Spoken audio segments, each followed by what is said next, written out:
Diyos ug makagagahom nga Amahan, salamat sa mga grasya nga among nadawat, labi na sa gasa sa kinabuhi. Among gipangayo kanimo nga unta kami malamdagan sa pagkat-on ug pagsabot sa mga leksyon nga gikan sa among mga magtutudlo nga pinasubay sa bag-o nga pamaagi sa pagkat-on. Hinaot unta nga kami hatagan sa gasa sa pagsabot ug mahayagan ang among huna-huna ug among gilauman, ikaw magahatag kanamo sa proteksyon. Sa mga magtutudlo, magapadayon ang ilang kinasing-kasing nga pag-alagad.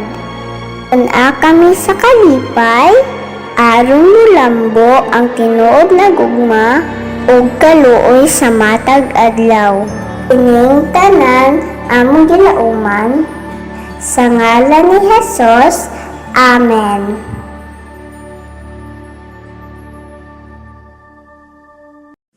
Mga kababayan, ang pambansang awit ng Pilipinas. Bayang magiliw, pero sa silanganan, alak ng puso, sa nitito'y buhay. Lupang hinirang, tuyan ka ng magiti, sa manlulupi, di ka masisiling, sa lagatang puno sa simula, sa langit mo baba, magilang ang tula at awit sa paglayang minamahal. Ang isang ng watawat mo'y tagumpay na nagdidinig, ang bituing nagkaranyay kailan ang may magdidinig. Luwa ng araw ng walang ipagsikap, ay langit sa piling mo. Aming ligaya ng pagkay ng ating kamatay ng dahil sa'yo.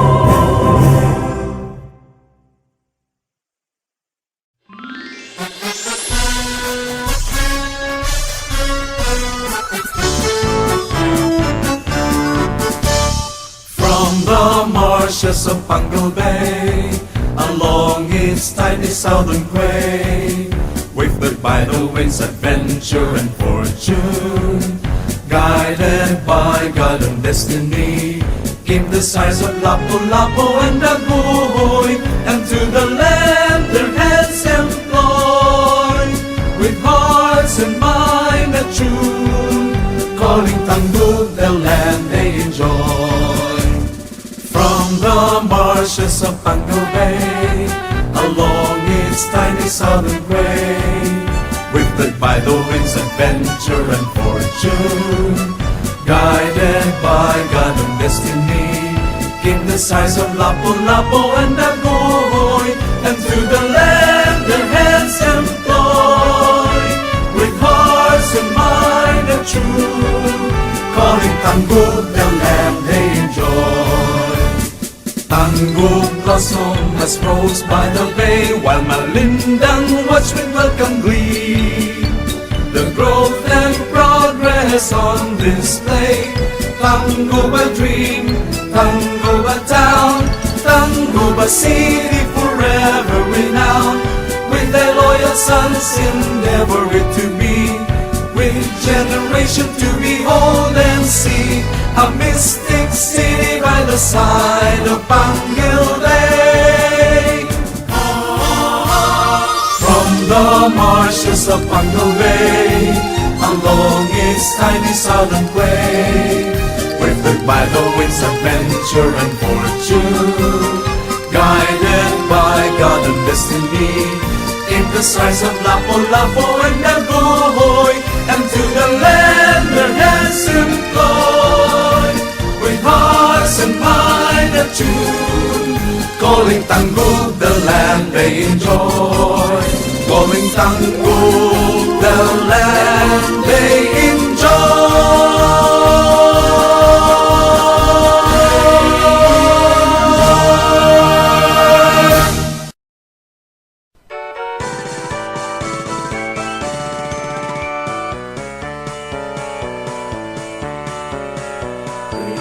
sa miyang Mindanao mabuhay.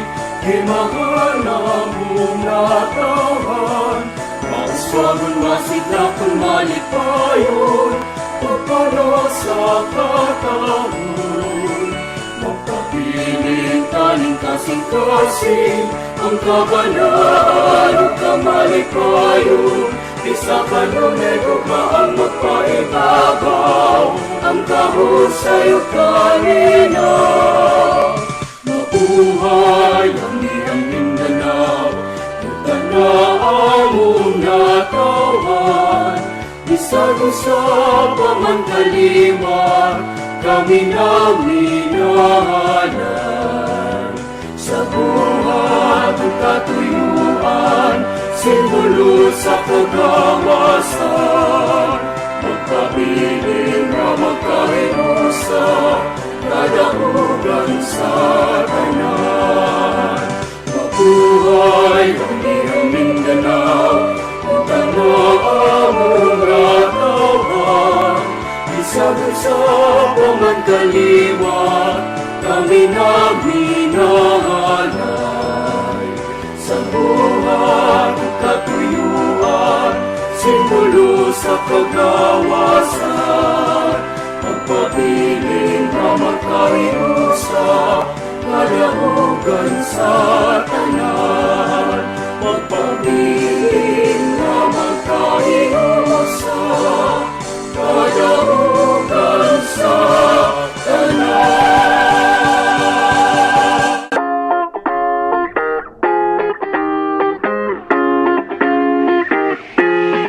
The Department of Education, Division of Tangub City, in partnership with the local government unit of Tangub, presents Ang Tangkub, Transforming Advancement in the New Normal, guiding K-12 learners under broadcast media and instructional program crafted in response to the need of making education possible and accessible to students at the comfort of their homes.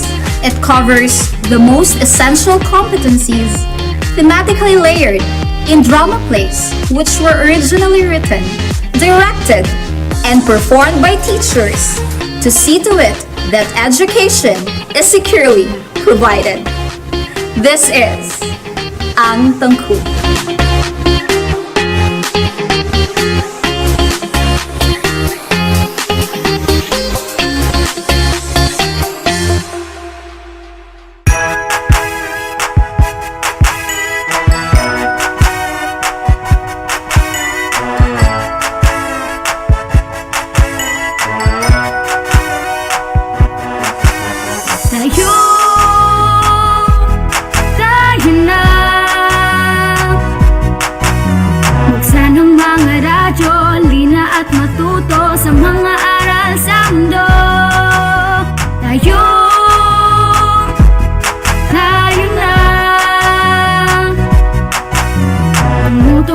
TV, mag-aral ng maigi to get the lessons easily.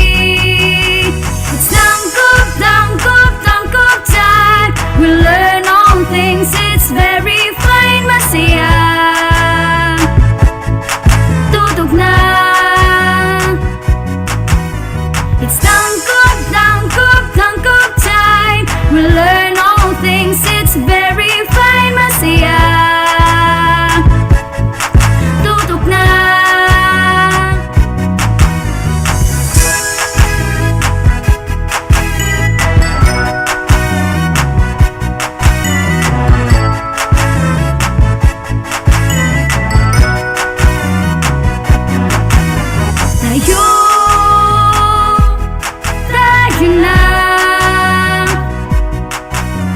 Let's come and learn together, supporting one another. We love, we care, we share. It's tangkub, tangkub, tangkub time. We learn all things, it's very fine, masaya. Tutok na. It's tangkub, tangkub, tangkub time. We learn all things, it's very fine, masaya. Tutok na.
tayo na.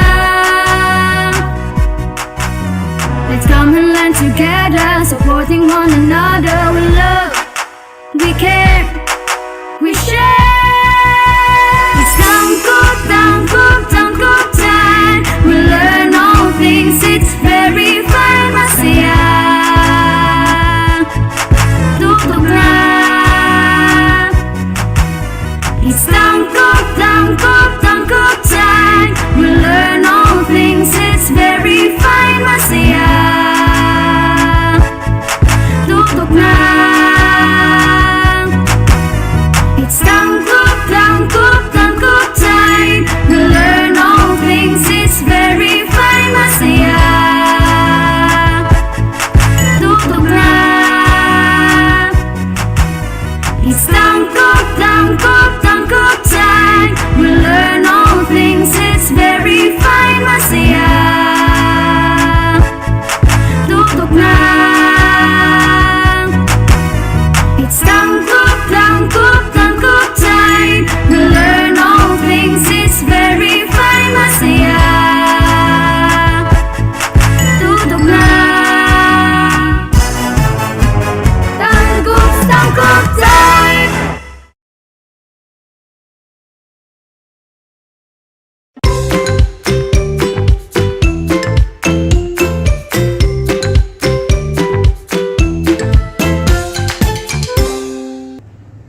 Hello mga bata! Welcome sa atong klase dinhi sa telebisyon. Mga bata, karong adlaw aduna na usab kitay bag-o nga leksyon. Andam na ba kamo nga magkat-on mga bata? Ali na, magkat-on na ta. Mga bata, karong adlaw atong kat-unan ang bahin sa mga pulong pagtahod nga gamito nato sa pagtimbaya. Ngadto sa mga membro sa pamilya o sa mga mas magulang pa. Ang mga pulong nga maayong buntag, maayong hapon o maayong gabi. Ang mga pulong nga atong gamiton o isulti isip pagpakita sa dakong pagtahod sa mga membro sa pamilya, sa ubang pang mga tao nga mas magulang pa.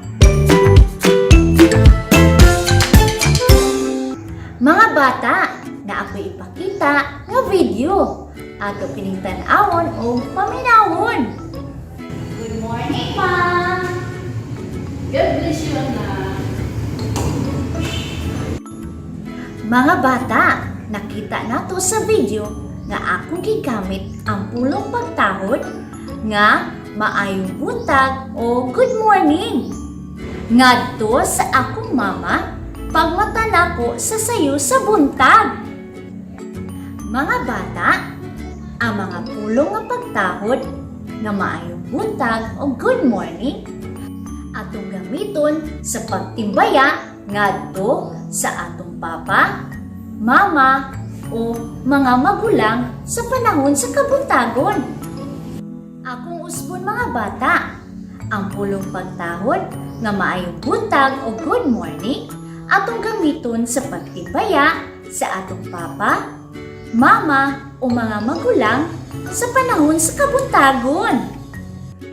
Mga bata, naanapod ko ilaing video nga ipakita ninyo. Maayong hapon, Ma! Maayong hapon po na, Mary Grace. Mga bata, atong nakita sa video nga gigamit nako ang pulong pagtahod nga maayong hapon o good afternoon ngadto sa akong mama pag uli nako sa hapon. Akong usbon mga bata, ang pulong pagtahod nga good afternoon o maayong hapon atong gamiton sa pagtimbaya ngadto sa atong papa, mama o mga magulang sa panahon sa kahaponon. Mga bata, naanapod ko ilaing video nga ipakita ninyo. May gabi, Ma! Okay, God bless you, anak. Mga bata, ato nakita sa video nagagamit ko og pulong pagtahod nga maayong gabi o good evening ngadto sa akong mama. Akong usbon mga bata, ang pulong pagtahod nga maayong gabi o good evening atong gamiton sa pagtimbaya ngadto sa atong papa, mama o mga magulang sa panahon sa kagabion. Mga bata, nanapod ko laing video nga ipakita ato kining tan-awon o paminawon.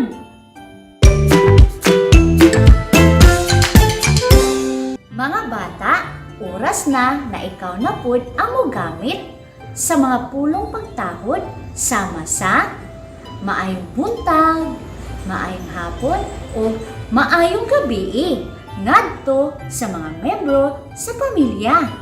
Sige mga bata, isulti ang maayong buntag ngadto sa imong papa, sa imong mama, sa imong lolo, sa imong lola, sa imong ate o kuya. Sige, buhatan na mga bata.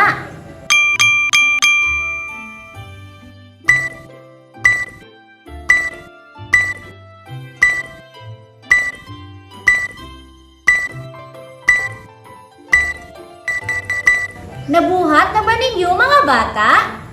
Kung inyo na kining nabuhat, maayo! Karon mga bata, isulti na pod ang pulong pagtahod nga maayong hapon ngadto sa mga membro sa imong pamilya. Sige, buhatan na mga bata!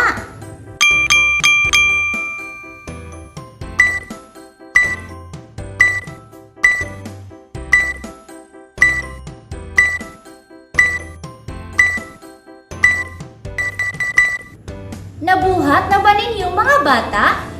Kung inyo na kining nabuhat, maayo!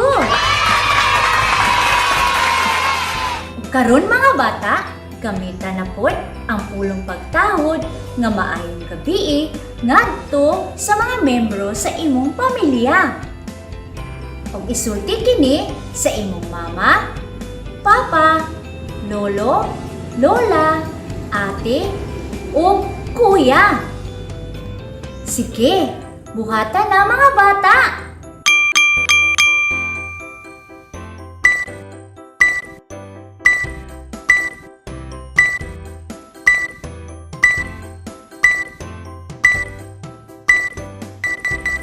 Nabuhat na ba ninyo mga bata? Kung inyo na kining nabuhat, maayo!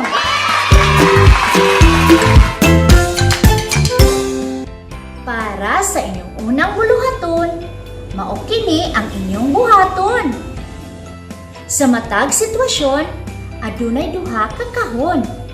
Koloran og yelo ang kahon kung kini imong gibuhat.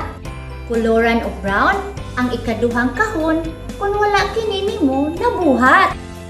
Mao kini ang mga sitwasyon.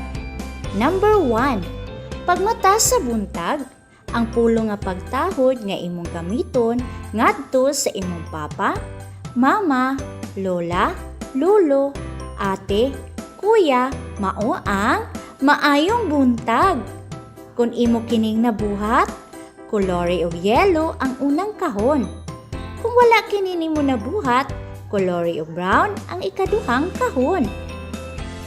Number 2, sa pag-abot sa balay sa panahon sa kahaponon, ang pulong nga pagtahod nga imong gamiton ngadto sa imong papa, mama, lola, lolo, ate, kuya, mao ang maayong hapon. Kung imo kining nabuhat, kolore og yellow ang unang kahon ug koloran og brown ang ikaduhang kahon. Kung wala kini nimo nabuhat.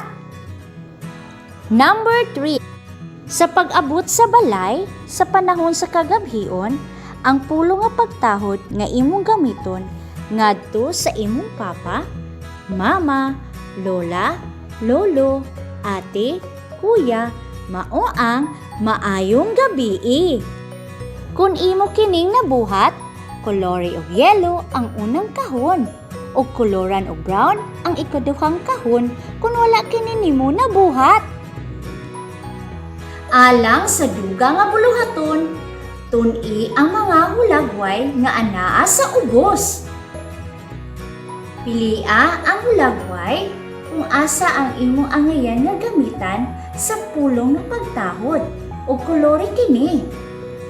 Ug dinhi natapos ang atong leksyon karong adlaw. Hangtod sa sunod gayon, daghang salamat mga bata. Bye-bye.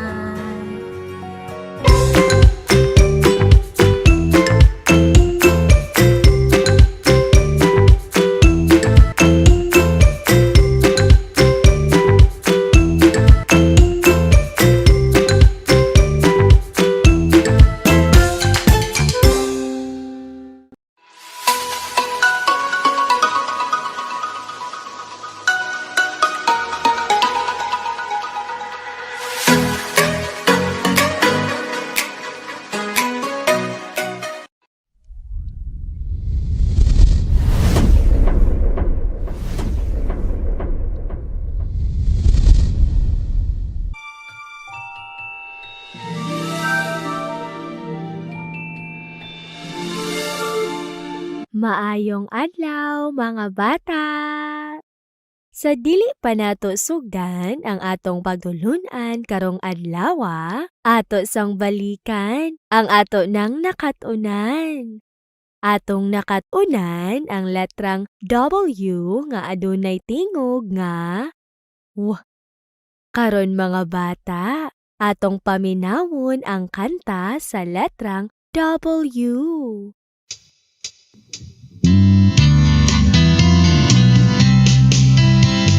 Magbasa na kita sa letrang W. Basahon ta siya. Wo. Magbasa na kita sa letrang W. Basahon ta siya. Wo. Sama sa waling-waling, watawat, walo ug wala. Wo sama sa water lily,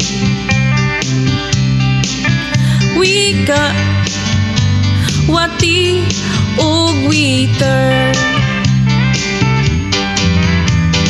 Magbasa na kita sa letrang W. Basahon ta siya. Wo. Basahon ta siya. Wo.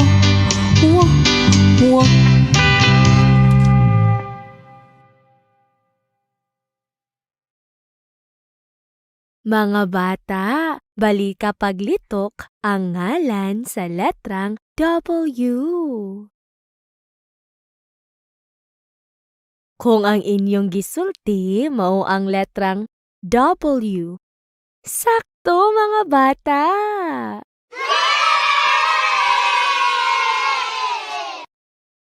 Mga bata, bali ka paglitok ang tingog sa letrang W. Kung ang inyong gisulti mao ang W, maayo mga bata!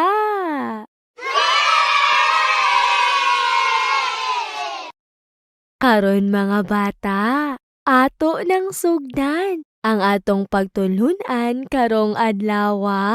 Kini mahitungod sa letrang B. Andama og paklia ang inyong self-learning materials, page 40. Diha inyong makita ang letrang B. Karon mga bata, lantawa ang akong baba og paminawa ko kung unsa ang saktong paglitok sa letrang B. B. Akong usbon mga bata. B. Mga bata, tudlua ang unang linya ug magdungan kita sa paglitok sa dakong letrang B. B. Atong usbon paglitok mga bata. B. Balikon nato sa makausa mga bata. B. Atong balikon paglitok mga bata. B. Karon mga bata, tudlua ang ikaduhang linya ug ilitok ang dakong letrang B. Usba ninyo paglitok mga bata.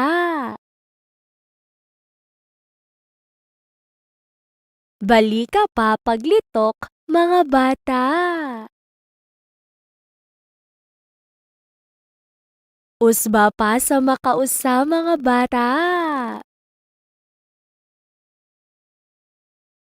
Kung ang inyong gisulti mao ang letrang B. Sakto mga bata.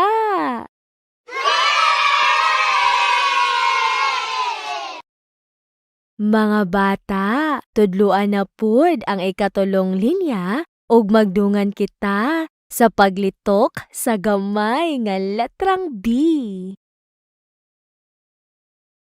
B. Atong usbon paglitok mga bata. B.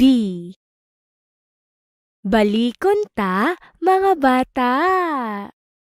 B. Usbon ta sa makausa mga bata. B.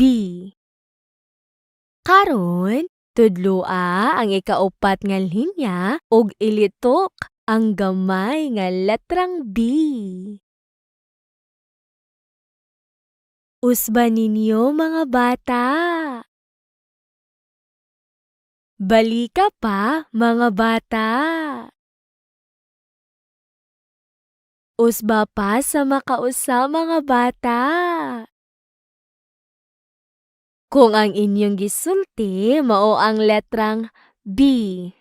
Sakto mga bata.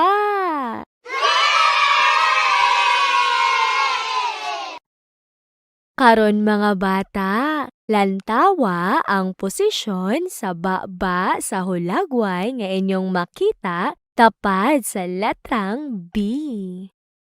Paminawa og sundog ako ninyo kung unsa ang tingog sa letrang B. B. Akong usbon mga bata. B. Karon mga bata, tudlua ang unang linya ug magdungan kita sa paglitok sa tingog sa dakong letrang B. B. Atong usbon mga bata. B. Balikon nato mga bata. B. Usbon ta sa makausa mga bata. B. Karon mga bata, tudloa pagbalik ang unang linya ug ilitok ang tingog sa dakong letrang B. Usba ninyo paglitok mga bata. Balika pa mga bata. Usba pa sa makausa mga bata. Kung ang inyong gisulti mao ang B.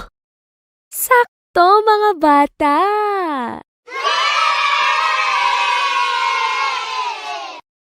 Mga bata, tudlua ang ikaduhang linya ug ilitok ang tingog sa dakong letrang B. Usba ninyo mga bata. Balika pa paglitok mga bata. Usba pa sa makausa mga bata. Kung ang inyong gisulti mao ang b.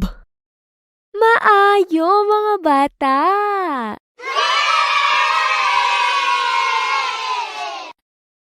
Mga bata, tudloa ang ikatulong linya ug magdungan kita sa paglitok sa tingog sa gamay nga letrang B. B. Atong usbon mga bata. B. Balikon nato sa makausa mga bata. B. Atong usbon mga bata. B. Karon mga bata, tudloa pagbalik ang ikatulong linya ug ilitok ang tingog sa gamay nga letrang B. Usba ninyo mga bata. Balika pa mga bata. Usba pa sa makausa mga bata. Kung ang inyong gisulti mao ang B. Sakto mga bata.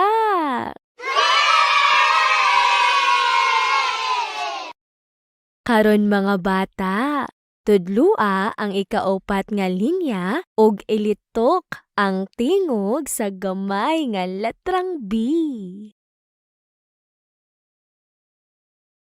Balikan ninyo mga bata. Usba pa sa makausa mga bata. Balika pa paglitok mga bata. Kung ang inyong gisulti mao ang B. Sakto mga bata.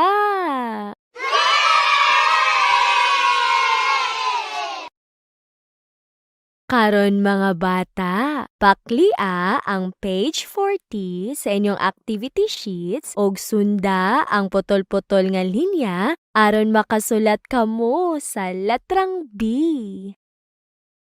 Mga bata, samtang nagsulat kamo sa inyong activity sheets, paminawa ang kanta sa letrang B.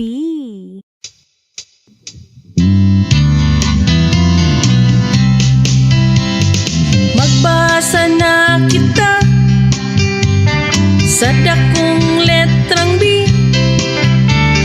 Basahon ta siya. B, b, b. Magbasa na kita sa gamayng letrang B. Basahon ta siya. B, b, b. Bisama sa bisikleta, basketball, bangka ug bola. Bisama sa bintana, baboy, baki ug baka. Magbasa na kita sa dakong letrang B. Basahon ta siya. B, b, b. Basahon ta siya. B, b, b.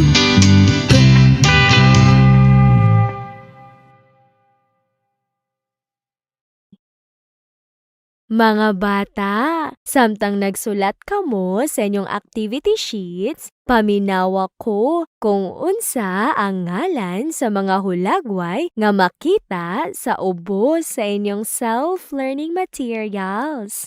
Ang unang hulagway mao ang baki. B. Baki. Ang ikaduha nga hulagway mao ang baboy. B. Baboy. Ang ikatulo nga hulagway mao ang bulak. B. Bulak. ug din hinatapos ang atong pagtulunan karong adlaw. Hangtod sa sunod nga higayon mga bata. Daghang salamat. Enjoy!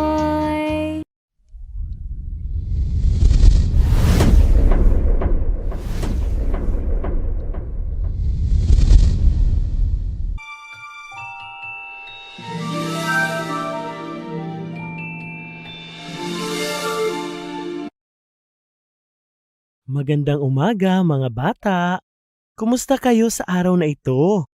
Handa na ba kayo sa ating panibagong leksyon? Ako si Teacher Popoy. Sa araw na ito, ating sisimulan ang ating panibagong leksyon sa Filipino. Mga bata, basahin natin ang mga pangalan ng mga larawan na nagsisimula sa cluster PL. Ang cluster PL ay may tunog na P. Ngayon, kilalanin at babasahin natin ang mga pangalan na nasa larawan. Basahin natin ang pangalan ng plato, plaster, planeta, planggana, plaka,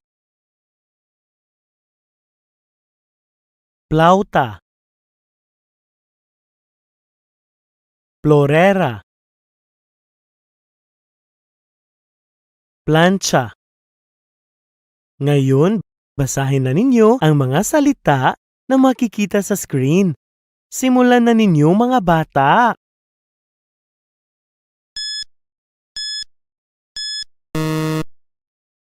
Kung ang salita ay binasa ninyo na plato, tama mga bata.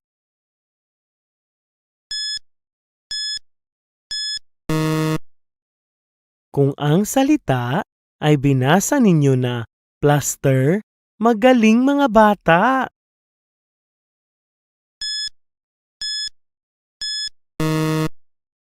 Kung ang salita ay binasa ninyo na planeta, tama mga bata.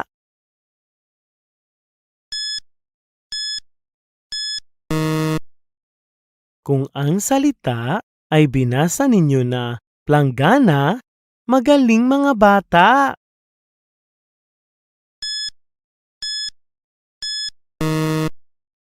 Kung ang salita ay binasa ninyo na plaka, tama mga bata.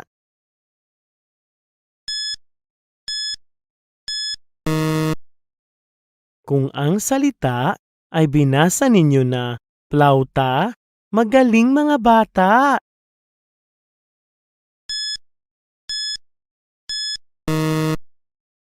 Kung ang salita ay binasa ninyo na plancha, tama mga bata.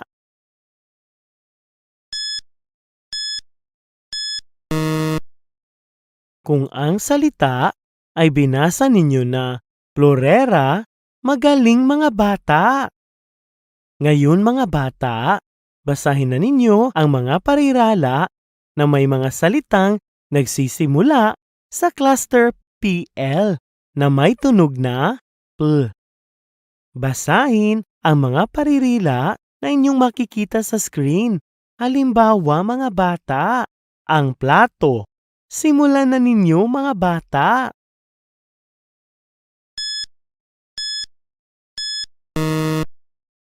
Kung ang parirala ay binasa ninyo na ang plaster, magaling mga bata.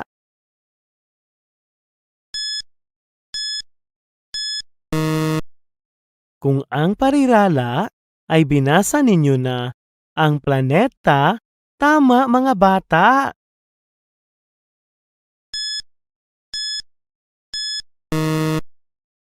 Kung ang parirala ay binasa ninyo na ang planggana, magaling mga bata.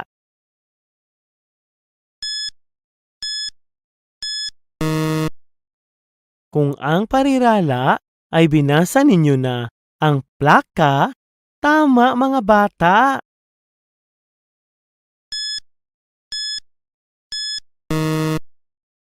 Kung ang parirala ay binasa ninyo na ang plauta, magaling mga bata.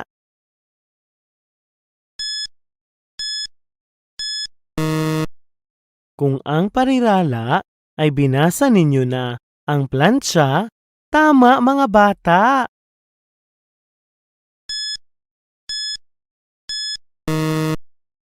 Kung ang parirala ay binasa ninyo na ang plurera, magaling mga bata. Ngayon mga bata, basahin na ninyo ang mga parirala na inyong makikita sa screen. Simulan na ninyo mga bata.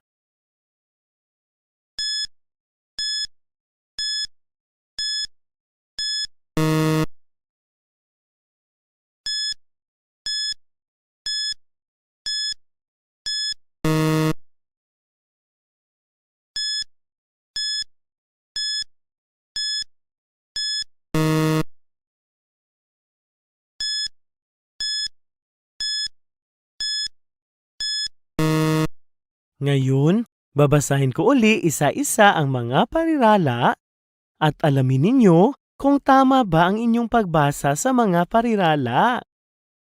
Ang plato at ang plurera. Ang plaka at ang plaster. Ang planggana at ang plancha. Ang plauta at ang planeta. Mga bata, basahin na ninyo ang mga pangungusap na inyong makikita sa screen. Simulan na ninyo mga bata.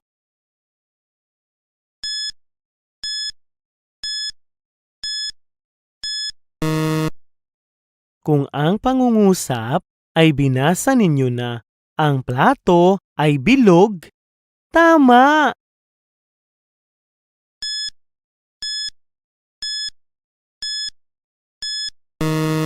Kung ang pangungusap ay binasa ninyo na may bulaklak sa plorera, magaling!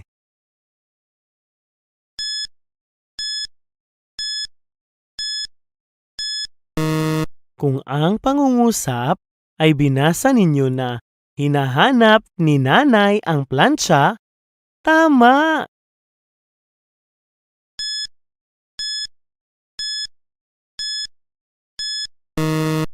Kung ang pangungusap ay binasa ninyo na ang planggana ay may tubig, magaling!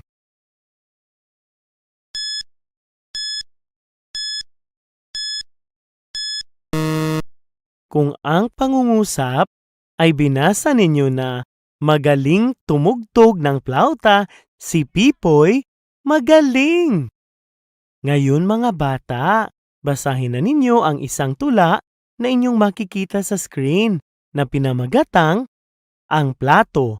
Simulan na ninyo mga bata.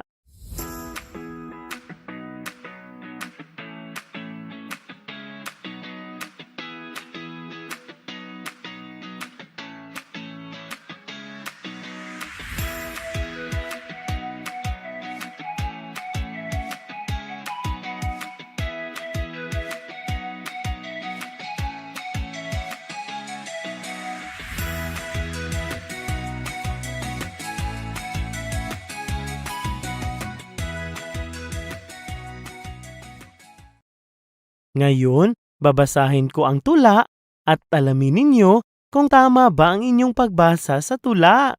Ang plato. Ang plato ay isang bagay na kadalasan makikita sa kusina. Sa mabuting paraan, ito ay sisidlan ng mga pagkain. May plato na malaki, maliit, at may iba't ibang disenyo. Pagkatapos gamitin ang mga plato, ito ay hugasan ng wasto at ilagay sa wastong lalagyan nito. Kung ang tula ay binasa ninyo katulad ng aking pagbasa, magaling! Para sa inyong gawain, Mga bata, tingnan ang ibabang bahagi ng tula na inyong binasa at sagutin ang mga tanong na inyong makikita. At dito nagtatapos ang ating leksyon. Hanggang sa muli mga bata. Sana'y may natutunan kayo sa araw na ito. Enjoy!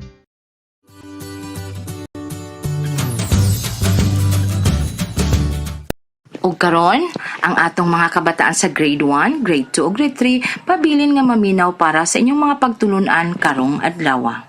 Sige, pagplaster na.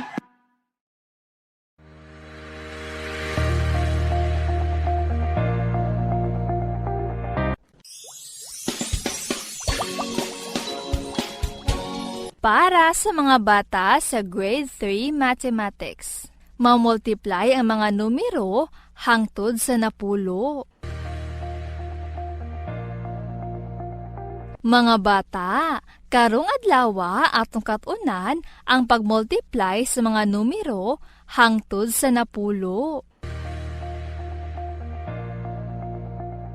Ang inyo sa buluhaton inighuman ni ining atong leksyon usa ka written activity. Paklia ang inyong RBI learning materials sa grade 3 mathematics pages 23 and 24.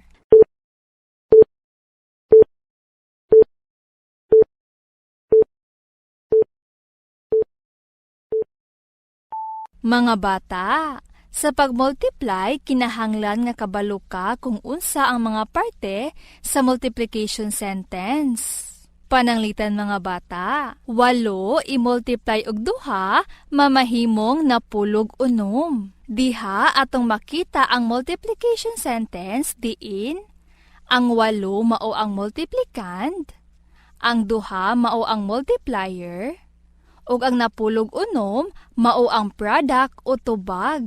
Ang multiplicand mao ang numero nga pagapilo-piloon. Ang multiplier mao ang numero kung kapila kini pilo-piloon. Ug ang product mao ang tubag sa gimultiply nga mga numero. Sa pagkuha sa product sa multiplication, mamahimo kitang mogamit og repeated addition. Pananglitan, 8 dungagan og 8 mamahimong 16. Pananglitan mga bata, tan-awa og tun-i ang chart.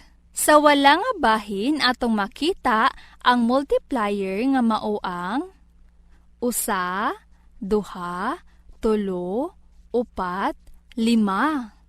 Sa tuong bahin usab sa atong chart, atong makita ang multiplicand nga mao ang 6.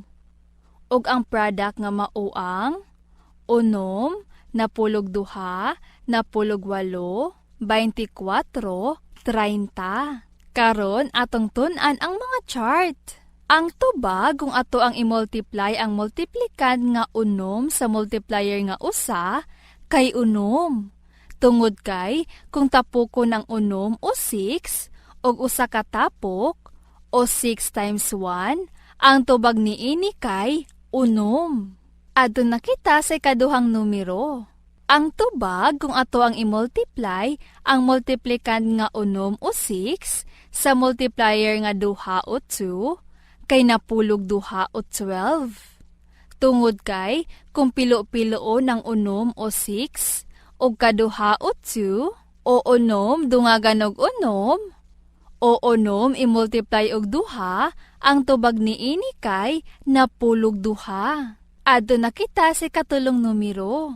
Ang tubag kung ato ang i-multiply ang multiplicand nga 6 sa multiplier nga 3 kay napulog 8 o 18. Tungod kay kung pilo-piloon ng 6 o 6 ug katulo o 3 o 6 dungagan og 6 dungagan na pud og 6 o 6 i-multiply sa 3, ang tubag niini kay napulog 8. Adto na kita sa ikaupat nga numero.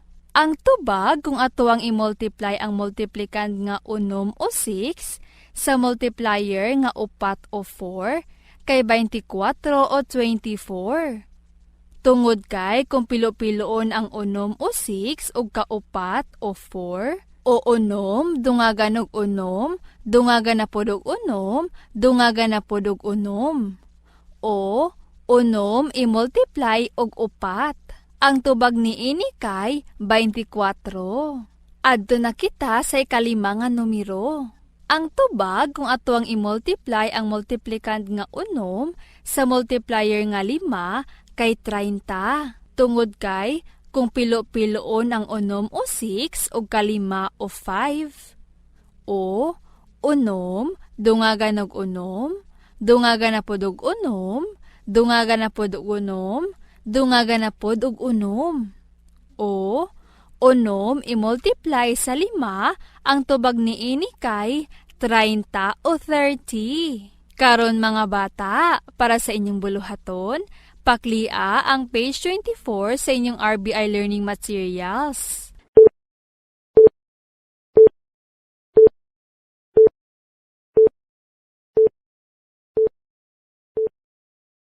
Pangitaa ang product aron makumpleto ang chart.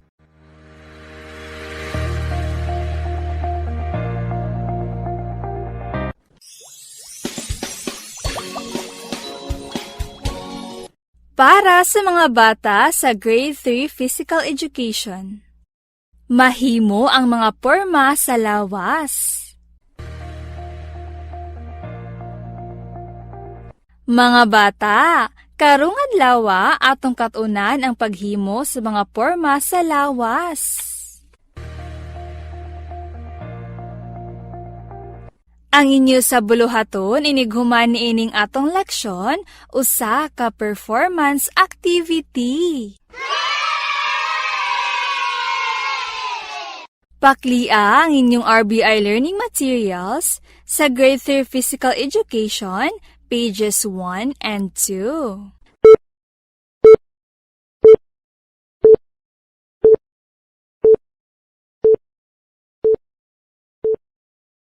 Mga bata, ang saktong paglakaw sa lain-laing direksyon dungan ang pagkanta. Kini makahimo og insaktong postura ug pamarog nga makahatag og maayong epekto sa inyong lawas. Ang paglihok sama sa paglakaw ug pagtindog nga adunay sakto nga postura ug barog makahatag og kalipay sa tagsa ug kini usab makahatag og maayong epekto sa atong panglawas. Pananglitan mga bata, lantawan ninyo ang hulagway. Maglakaw ug magporma og lingin nga gipataas ang mga bukton. Mga bata, ato kining buhaton. Una, manindog kita, isunod ipataas ang inyong mga bukton. Dayon, paglakaw og pagporma og lingin. Sige mga bata, manindog na kita. Sunod, ipataas ang inyong mga bukton. Dayon, maglakaw og magporma og lingin. Akong balikon mga bata. Ipataas ang inyong mga bukton, dayon paglakaw o pagporma og lingin. Nabuhat na ba ninyo mga bata? Maayo! Karon, lantawa na po ninyo ang ikaduhang hulagway. Maglakaw og magporma og iskinado nga gidupa ang mga bukton. Ato kining buhaton mga bata. Una, manindog kita. Ibutang ang inyong wala nga tiil sa luyo. Sunod, idupa ang inyong mga bukton. Para makabaklay kita, ilikang ang inyong wala nga tiil padulong sa atubangan. Wala nga tiil pa atubangan. Tuo nga tiil padulong sa atubangan, ug ato kining balik-balikon mga bata. Akong balikon mga bata, ibutang ang inyong wala nga tiil sa luyo. Sunod, idupa ang inyong mga bukton. Para makabaklay kita, ilikang inyong wala nga tiil padulong sa atubangan. Sunod, ang inyong tuo na pod ang ilikang padulong sa atubangan. Wala nga tiil padulong sa atubangan. Tuo nga tiil ilikang padulong sa atubangan. Ug ato ra kining balik-balikon mga bata. Nabuhat na ba ninyo mga bata? Maayo! Karon, lantawan na pod ninyo ang ikatulo nga hulagway. Maglakaw og magporma og trianggulo nga gibutang ang mga kamot sa atubangan. Ato kining buhaton mga bata. Una, manindog kita. Sunod, ibuta ang mga kamot sa atubangan. Og maglakaw kita og magporma og trianggulo. Atong balikon mga bata. Ibutang ang mga kamot sa atubangan. Og maglakaw kita og magporma og trianggulo. Kamo na pud ang muhimo mga bata. Ibuta ang mga kamot sa atubangan ug maglakaw kita ug magporma og trianggulo. Nabuhat na ba ninyo mga bata? Maayo!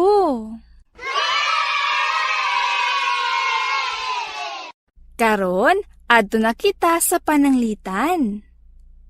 Paglakaw o pagporma og lingin nga gipataas ang mga bukton, samtang gakanta og ako si Takure. Ato kining buhaton mga bata, samtang nagkanta og ako si Takure. Una, manindog kita. Sunod, ipataas ang mga bukton. Ug maglakaw na kita, samtang gakanta og ako si Takure. Ready? Go!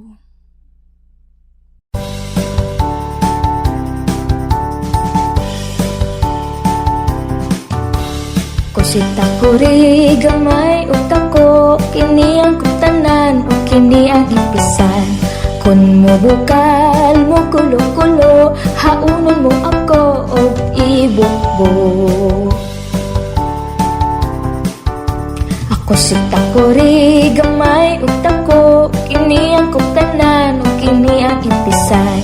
Kun mo bukal mo kulo-kulo, haunon mo ako og ibukbuk.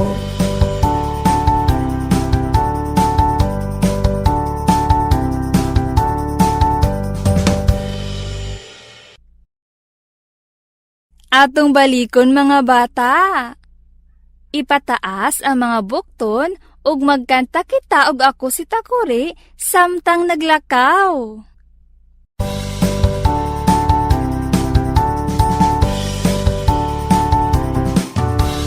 Ko si Takuri, gamay utang ko, kini ang kutanan o kini ang impisan. Kun mo bukal mo kulo-kulo, haunon mo ako og ibukbuk. Ako si Takuri, gamay utang ko, kini ang kutanan o kini ang impisan. Kun mo bukal mo kulo-kulo, haunon mo ako og ibukbuk.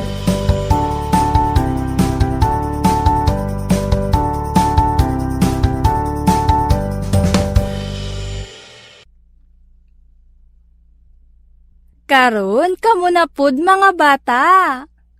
Ready? Go!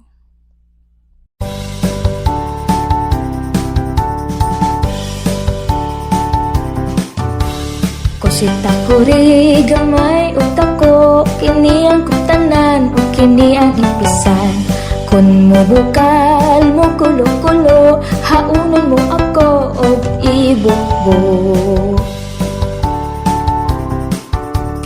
Ako sita kuri gamay utak ko, kini ang kutanan o kini ang ipisan. Kun mo bukal mo kulo-kulo, haunon mo ako og ibukbuk.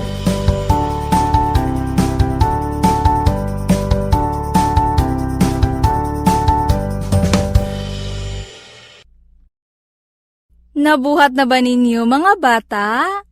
Maayo!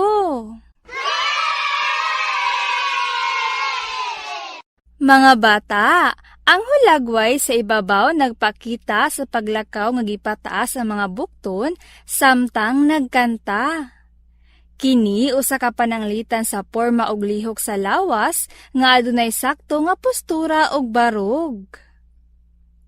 Karon adto na kita sa inyong buluhaton.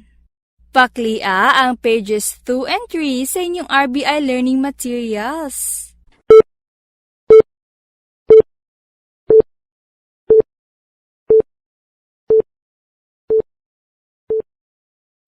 Buhata ang mga musunod samtang nagkanta og liron-liron sinta.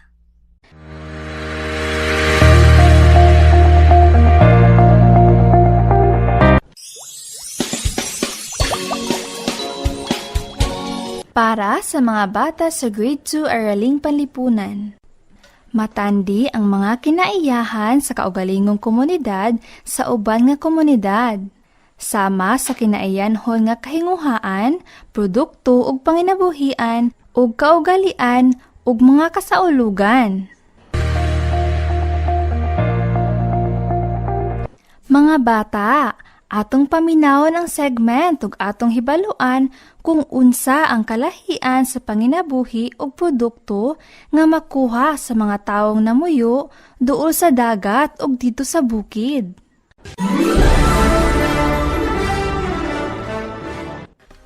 Pa, nanghatag lagi og isda si Noy Tunex. Unsa kay iyang trabaho? Usa siya ka mananagat training. Daghang mananagat diri sa atong komunidad kay duol man kita sa dagat sa Panggil Bay. Ah, kabalupod ka managat pa? Kabalo pud training. Pero mas kabalo ko sa pagpanguma kay nagdako ko didto sa umahan sa imong lolo ug lola. Haha. Maling nga jud ko nimo training. Abi ninyo training, Piping, ang among panginabuhi ni papa ninyo mao ang pagpanguma. Kay didto man kami nagpuyo sa bukid. Nasayra nato pagpanagat ang panginabuhi sa mga tao nga nagpuyo duol sa dagat. Dinhi nato makuha ang mga likas na yaman sa tubig. Sama na lang sa isda, alimango, ug uban pang makuha gikan sa dagat. Samtang pag umausab ang panginabuhi sa mga taong nagpuyo sa bukid, sama sa panginabuhi sa lolo ug lola ni Piping ug Trining. Dinhi nagikan ang mga produkto nga sama sa mais, humay, kupras, mga prutas, utanon ug uban pang makuha gikan sa bukid. Mga bata, ang segment nagpakita og kalahian sa panginabuhi sa usa ka komunidad nga duol sa dagat ngadto sa komunidad sa bukid. Kani usab nagpakita nga ang matag tawo lain-lain ang panginabuhian, produkto, mga bahandi sa kinaiyahan base sa komunidad nga ilang gipuy-an. Ang matag komunidad adunay nagkalain-laing topografiya. Adunay komunidad nga naa sa bungtod, sa bukid, sa patag, isla ug uban pa. Adunay komunidad nga duol ug mga hulma sa tubig. Tungod niini, lahi ang klase sa mga tanom ug hayop ang atong makita o klase sa panginabuhian kaysa sa uban. Magkaparehas ang uban nga komunidad tungod kay parehas sila og gikahimutangan. Karon mga bata sa grade 2, adto na kita sa inyong buluhaton. Paklia ang inyong self-learning materials sa episode 12, grade 2 Araling Panlipunan, day 3, page 11. Akong balikon. Episode 12, grade 2 Araling Panlipunan, page 11.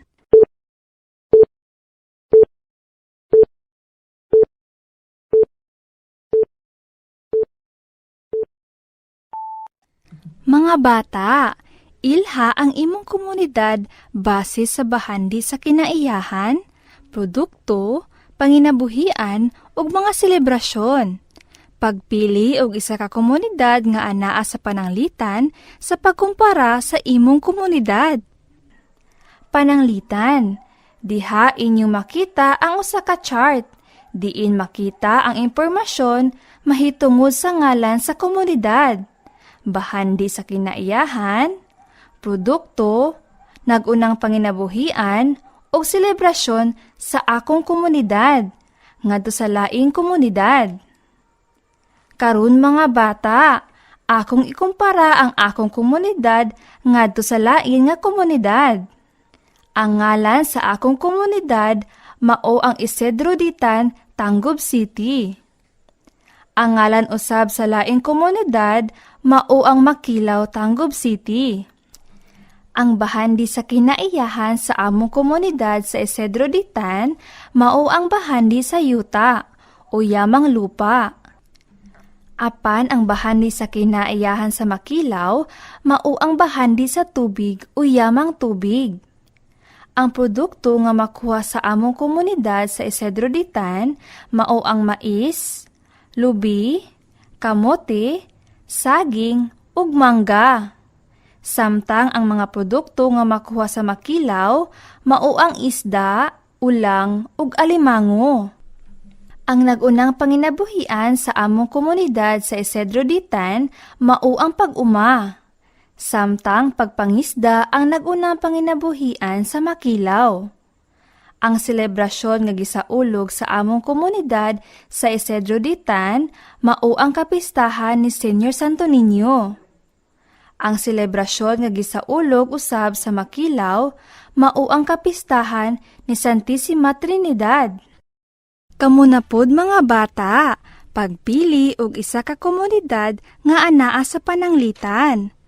Pwede ninyo gamiton ang komunidad sa Isidro Ditan, Tangub City o ang komunidad sa Makilaw, Tangub City sa pagkumpara sa imong komunidad. Sulayin ninyo mga bata!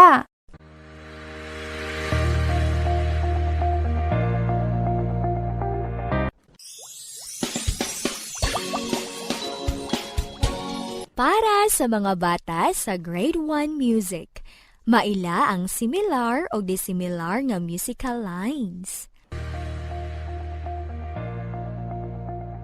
Mga bata, karong adlaw atong katunan ang pag-ila sa similar o dissimilar nga musical lines. Ang iniusa buluhaton inighuman ni ining atong leksyon usa ka written activity. Paklia ang inyong RBI learning materials sa Grade 1 Music, pages 15, 16, 17, and 18.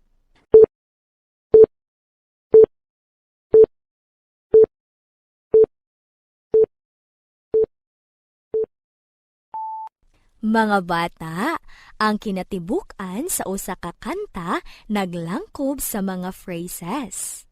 Ang usa ka kanta pwede nga adunay tulo o daghan pang mga phrases ang naglangkob niini. Tan-awa ang musical line sa kanta nga Baba Black Sheep. Ang kanta nga Baba Black Sheep adunay tulo ka musical phrases. Ang usa ka phrase sa kanta naglangkob usab kini sa usa ka linya. Busa ang kanta nga Baba Black Sheep adunay 3 ka linya. Sa usa ka kanta, adunay higayon nga ana ay managsama o similar nga musical phrase o linya ug managlahi o dissimilar nga musical phrase o linya. Ang managsama o similar musical phrase nagpasabot nga ang nota o ang tuno sa duha ka linya sa kanta pareho o managsama. Ang dili managsama o dissimilar musical phrase nagpasabot nga ang nota o tono sa duha ka linya sa usa ka awit dili magkapareho o managlahi. Pananglitan, paminawan ninyo ang kanta nga Baba Black Sheep. Baba Black Sheep, have you any wool? Yes sir, 3 bags full. 1 for the master and 1 for the dame. 1 for the little boy who lives down the lane. Baba Black Sheep, have you any wool? Yes sir, 3 bags full. Inyong nadungog nga adunay linya sa kanta nga managsama ang tono ni ini ug aduna usab linya ni ini nga lahi ang tono. Karon atong ilhon ang mga managsama ug dili managsama nga mga linya sa atong kanta. Una, ang managsama nga musical phrase o linya. Lantawan ninyo ang musical lines mga bata. Diha inyong makita nga ang magkapareho nga mga nota mao ang line 1 ug line 3. Paminawan ninyo pag-usab mga bata ang line 1 ug line 3 sa kantang Baba Black Sheep. Baba Black Sheep, have you any wool? Yes sir, 3 bags full. Inyong nadungog ang line 1 ug line 3 sa kantang Baba Black Sheep. Ang tono sa unang linya sa kanta ug sa ikatulong linya sa kanta magkapareho o managsama. Kining duha ka linya usa ka pananglitan sa managsama nga musical phrase. Ikaduha, managlahi nga musical phrase o linya. Lantawan ninyo ang musical lines mga bata. Diha inyong makita nga dili magkapareho ang mga nota sa line 1 ug line 2. Paminawan ninyo pagbalik ang line 1 ug line 2 sa kantang Baba Black Sheep. Baba Black Sheep, have you any wool? Yes sir, 3 bags full. 1 for the master and 1 for the dame. Inyong nadungog ang line 1 ug line 2 sa kantang Baba Black Sheep. Ang tono sa unang linya sa kanta ug sa ikaduhang linya sa kanta dili magkapareho o managlahi. Kining duha ka linya usa ka pananglitan sa managlahi nga musical phrase. Uban pang mga pananglitan. Lantawan ninyo ang mga pananglitan sa letrang A. Diha inyong makita nga pareha ang mga nota nga anaa sa musical line. Kini nagpakita nga managsama o similar musical phrase. Karon lantawan na pod ninyo ang pananglitan nga anaa sa letrang B. Diha inyong makita nga managlahi o dissimilar ang musical phrase. Para sa inyong buluhaton, paklia ang page 19 sa inyong RBI Learning Materials.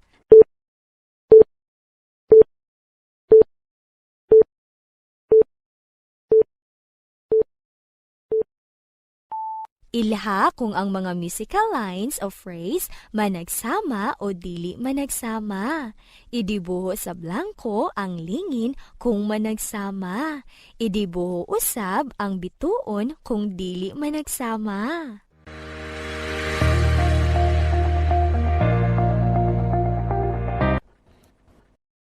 Mao kadto ang pagtulunan sa atong mga kabataang grade 1, grade 2 o grade 3. Daghan kaayong salamat sa padayon nga pagpaminaw alang sa pagkat-on karong adlaw.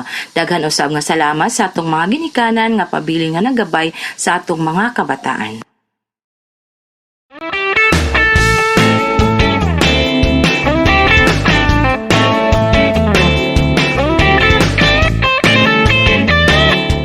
Ug karon ang atong mga kabataan sa grade 4, grade 5 and grade 6 magplaster na para sa inyong mga pagtulunan karong adlaw.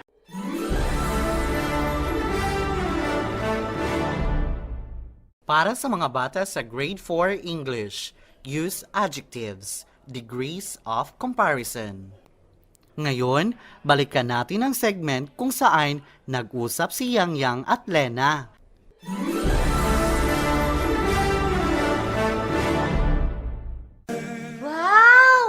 Ang ganda naman ng dilaw na bulaklak na yun. Ate, mas maganda yung pula na bulaklak.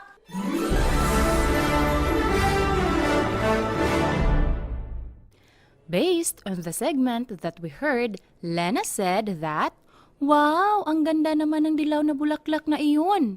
O sa English, "Wow, the yellow flower is beautiful," is an example of a sentence using a positive degree of adjective.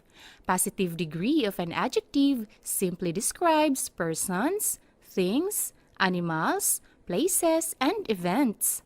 It offers no comparison. Example, the yellow flower is beautiful. The adjective in the sentence is beautiful. It is in the positive degree of adjective because it simply describes the yellow flower and it offers no comparison.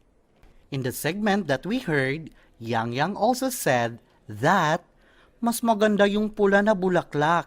O sa English, the red flower is more beautiful is an example of a sentence showing comparative degree of adjective. Comparative degree of adjective is used to compare one noun to another noun. Only two items are being compared. There are also rules to follow in comparative degree. Rule number 1. We need to add ER if it is only one syllable adjective. Example, Marie is taller than Elise. The word taller is the adjective in the sentence. It is in the comparative degree of adjective because it compares two persons, Marie and Elise. The root word of the adjective taller is the word tall. The word tall is a one-syllable adjective, so we added ER to the end of the word. Tall becomes taller. Another examples, small, smaller, short, shorter. Rule number 2. For two-syllable adjectives not ending in Y and for all three or more or less syllable adjectives, use the form more or less plus adjective. Examples, peaceful, more peaceful, pleasant, less pleasant. Rule number 3. For two-syllable adjectives ending in Y, change Y to I and add ER. Examples, pretty, prettier, lucky, luckier. We also heard in the segment that Lena said, "Pinakamaganda yung kulay rosas na bulaklak."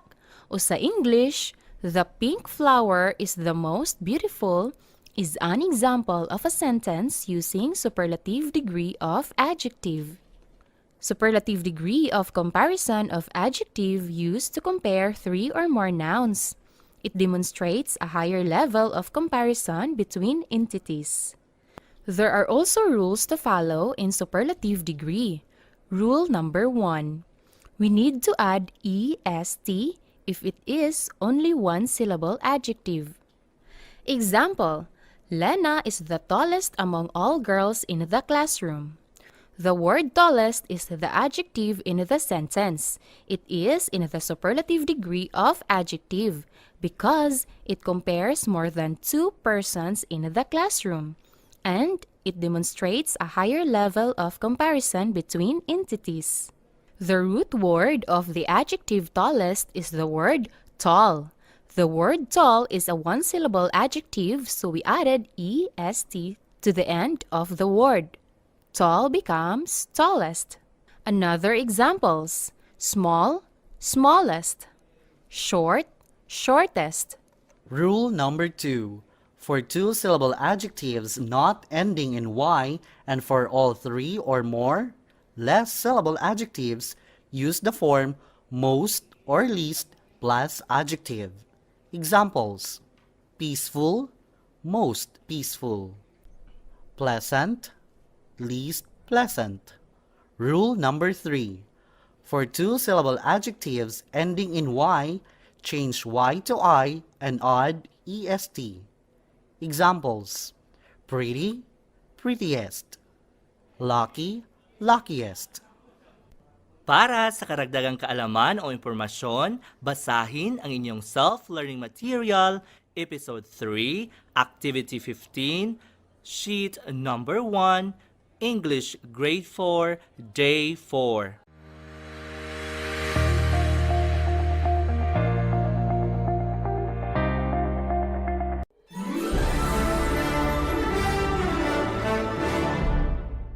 Para sa mga bata sa Grade 4 EPP, na isasagawa ng may sistema ang pagliligpit at paghuhugas ng pinggan. Mga bata, noong nakaraang leksyon, ating nalaman kung paano na isasagawa ang wastong paraan ng paggamit ng kubyertos. Sa araw na ito, ating alamin kung paano na isasagawa ng may masistema ang pagliligpit at paghuhugas ng pinagkainan. Ngayon, pakibuksan ang inyong RBI Learning Materials sa page 30. Sa pangatlong kahon, inyong mababasa ang impormasyon tungkol sa sistema ng pagliligpit at paghuhugas ng pinagkainan. Basahin ninyo mga bata!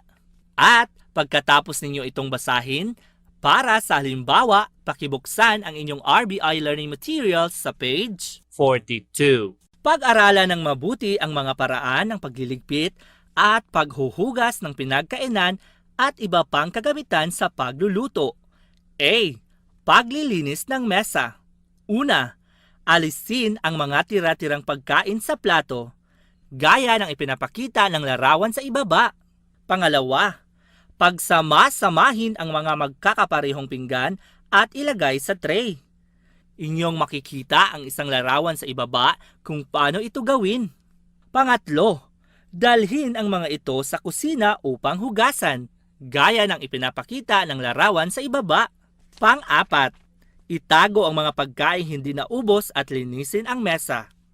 Inyong makikita ang isang larawan sa inyong RBI Learning Materials kung paano ito gawin.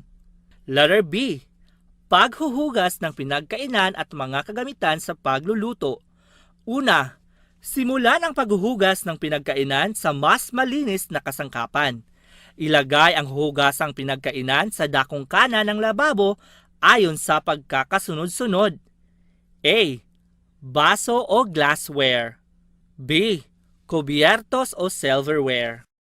C. Plato o chinaware. D. Kaldero, kaserola, kawali at iba pa. Inyong makikita ang larawan ng mga kasangkapang ito sa inyong RBI Learning Materials. Pangalawa, sabunin ang mga ito gamit ang maliit na palanggana na may sabon o dishwashing liquid at espongha o sponge. Tiyaking malinis ang mga ito bago gamitin. Sundin ang pagkakasunod-sunod sa pagsasabon, gaya ng ipinapakita sa larawan sa ibaba. Pangatlo, banlawang mabuti. Kuskusin ang mga binabanlawan upang maalis ang dumikit na sabon o panghugas at maalis ang amoy. Kapag ang ulam ay masebo o mamantika gaya ng adobo, gumamit ng mainit na tubig sa pagbabanlaw ng mga pinggan at kubyertos. Sa inyong RBI Learning Materials, inyong makikita ang isang larawan kung paano ito gawin. Pang-apat, patuyuin ang mga ito gamit ang malinis na pamunas. Ang mga baso ay hindi pinupunasan upang hindi lumabo. Gaya ng ipinapakita ng larawan sa ibaba. Pang-lima, iligpit o ilagay ang mga ito sa dapat kalagyan. Tiyakin na ang mga lalagyan ay malinis at walang amoy bago iligpit ang mga kasangkapang ginamit. Ilagay sa bandang unahan ang mga kasangkapang karaniwang ginagamit. Sa ibaba, inyong makikita ang isang larawan kung paano ito gawin. Nakita niyo ba mga bata? Magaling! Ngayon, para sa inyong gawain, pakibuksan ang inyong RBI Learning Materials sa page 45. Sa tulong ng iyong nanay o nakakatandang kapatid, isagawa ng may sistema ang pagliligpit at paghuhugas ng pinagkainan. Lagyan ng check kung naisagawa mo ang mga ito at ikis kung hindi. Ngayon mga bata, oras na para gawin ninyo ang inyong gawain.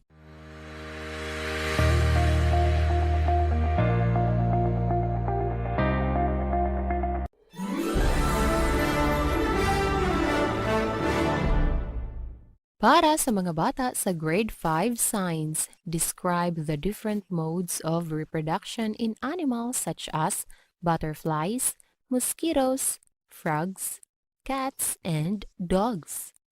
Mga bata, today we're going to learn how to describe the different modes of reproduction in animals such as butterflies, mosquitoes, frogs, cats, and dogs.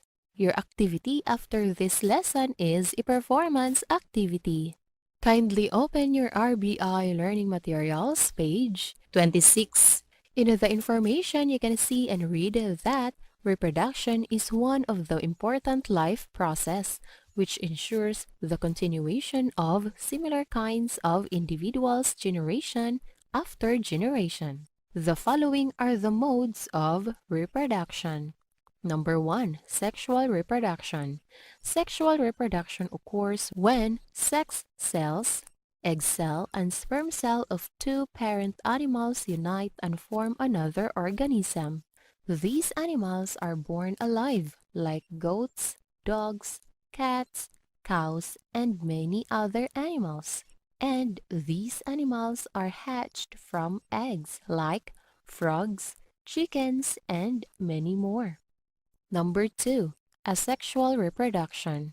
Asexual reproduction, it is a kind of reproduction with only one parent involved. Now, for our example, let us describe the mode of reproduction in some animals. A. Frog. Frogs reproduce through a kind of reproduction called sexual reproduction. Sexual reproduction occurs when sex cells, egg cell and sperm cell of two parent animals unite and form another organism. The female frog releases her eggs into the water. Then, the male frog releases his sperm to fertilize the eggs. To describe the mode of reproduction of a frog, we are going to make an outline using keywords. First keyword, frogs reproduction. Sub-keyword A, sexual reproduction. Second keyword, female frog releases. Third keyword, male frog releases. The outline above is based from the information. The information has 3 keywords. These keywords are the important ideas in the information. The first keyword is based on the first sentence in the information. It is the topic sentence in the paragraph. It has sub-keyword also that support the important idea.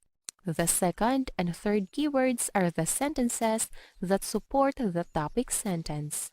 Now let us make questions based from the outline above. First question, how do frogs reproduce? Sub-question A, what is sexual reproduction? Second question, what does female frog releases? Third question, what does male frog releases? The questions are based on the keywords above. The first question is based from the first keyword, which is the main topic in the paragraph. The sub-question is based also in its sub-keyword. The second and third questions are based from the second and third sub-keywords in the outline, and third keywords in the outline. Now let us answer the questions through the given information. The answer of the first question is, frogs reproduce through sexual reproduction. The answer of sub-question A is, sexual reproduction occurs when sex cells, egg cell, and sperm cell of two parent animals unite and form another organism. The answer of second question is, female frog releases eggs into the water. And the answer of the third question is, male frog releases sperm to fertilize the eggs. The first sentence is the answer to the first question, which is the key sentence or the topic sentence in the paragraph. Its sub-answer answers the sub-question that supports the topic sentence. The second and third sentence is the answer to the second and third questions. Also, these are the supporting details of the key sentence in the paragraph. Now let us connect the answers to describe the mode of reproduction of frogs. Frogs reproduce through sexual reproduction. Sexual reproduction occurs when sex cells, egg cell, and sperm cell of two parent animals unite and form another organism. Female frog releases eggs into the water. Male frog releases sperm to fertilize the eggs. Now for another example, kindly open your RBI Learning Materials page 28. And for your activity, kindly open your RBI Learning Materials page 30. Read the information below and describe the mode of reproduction of the different animals. Now it is time for you to do your activity.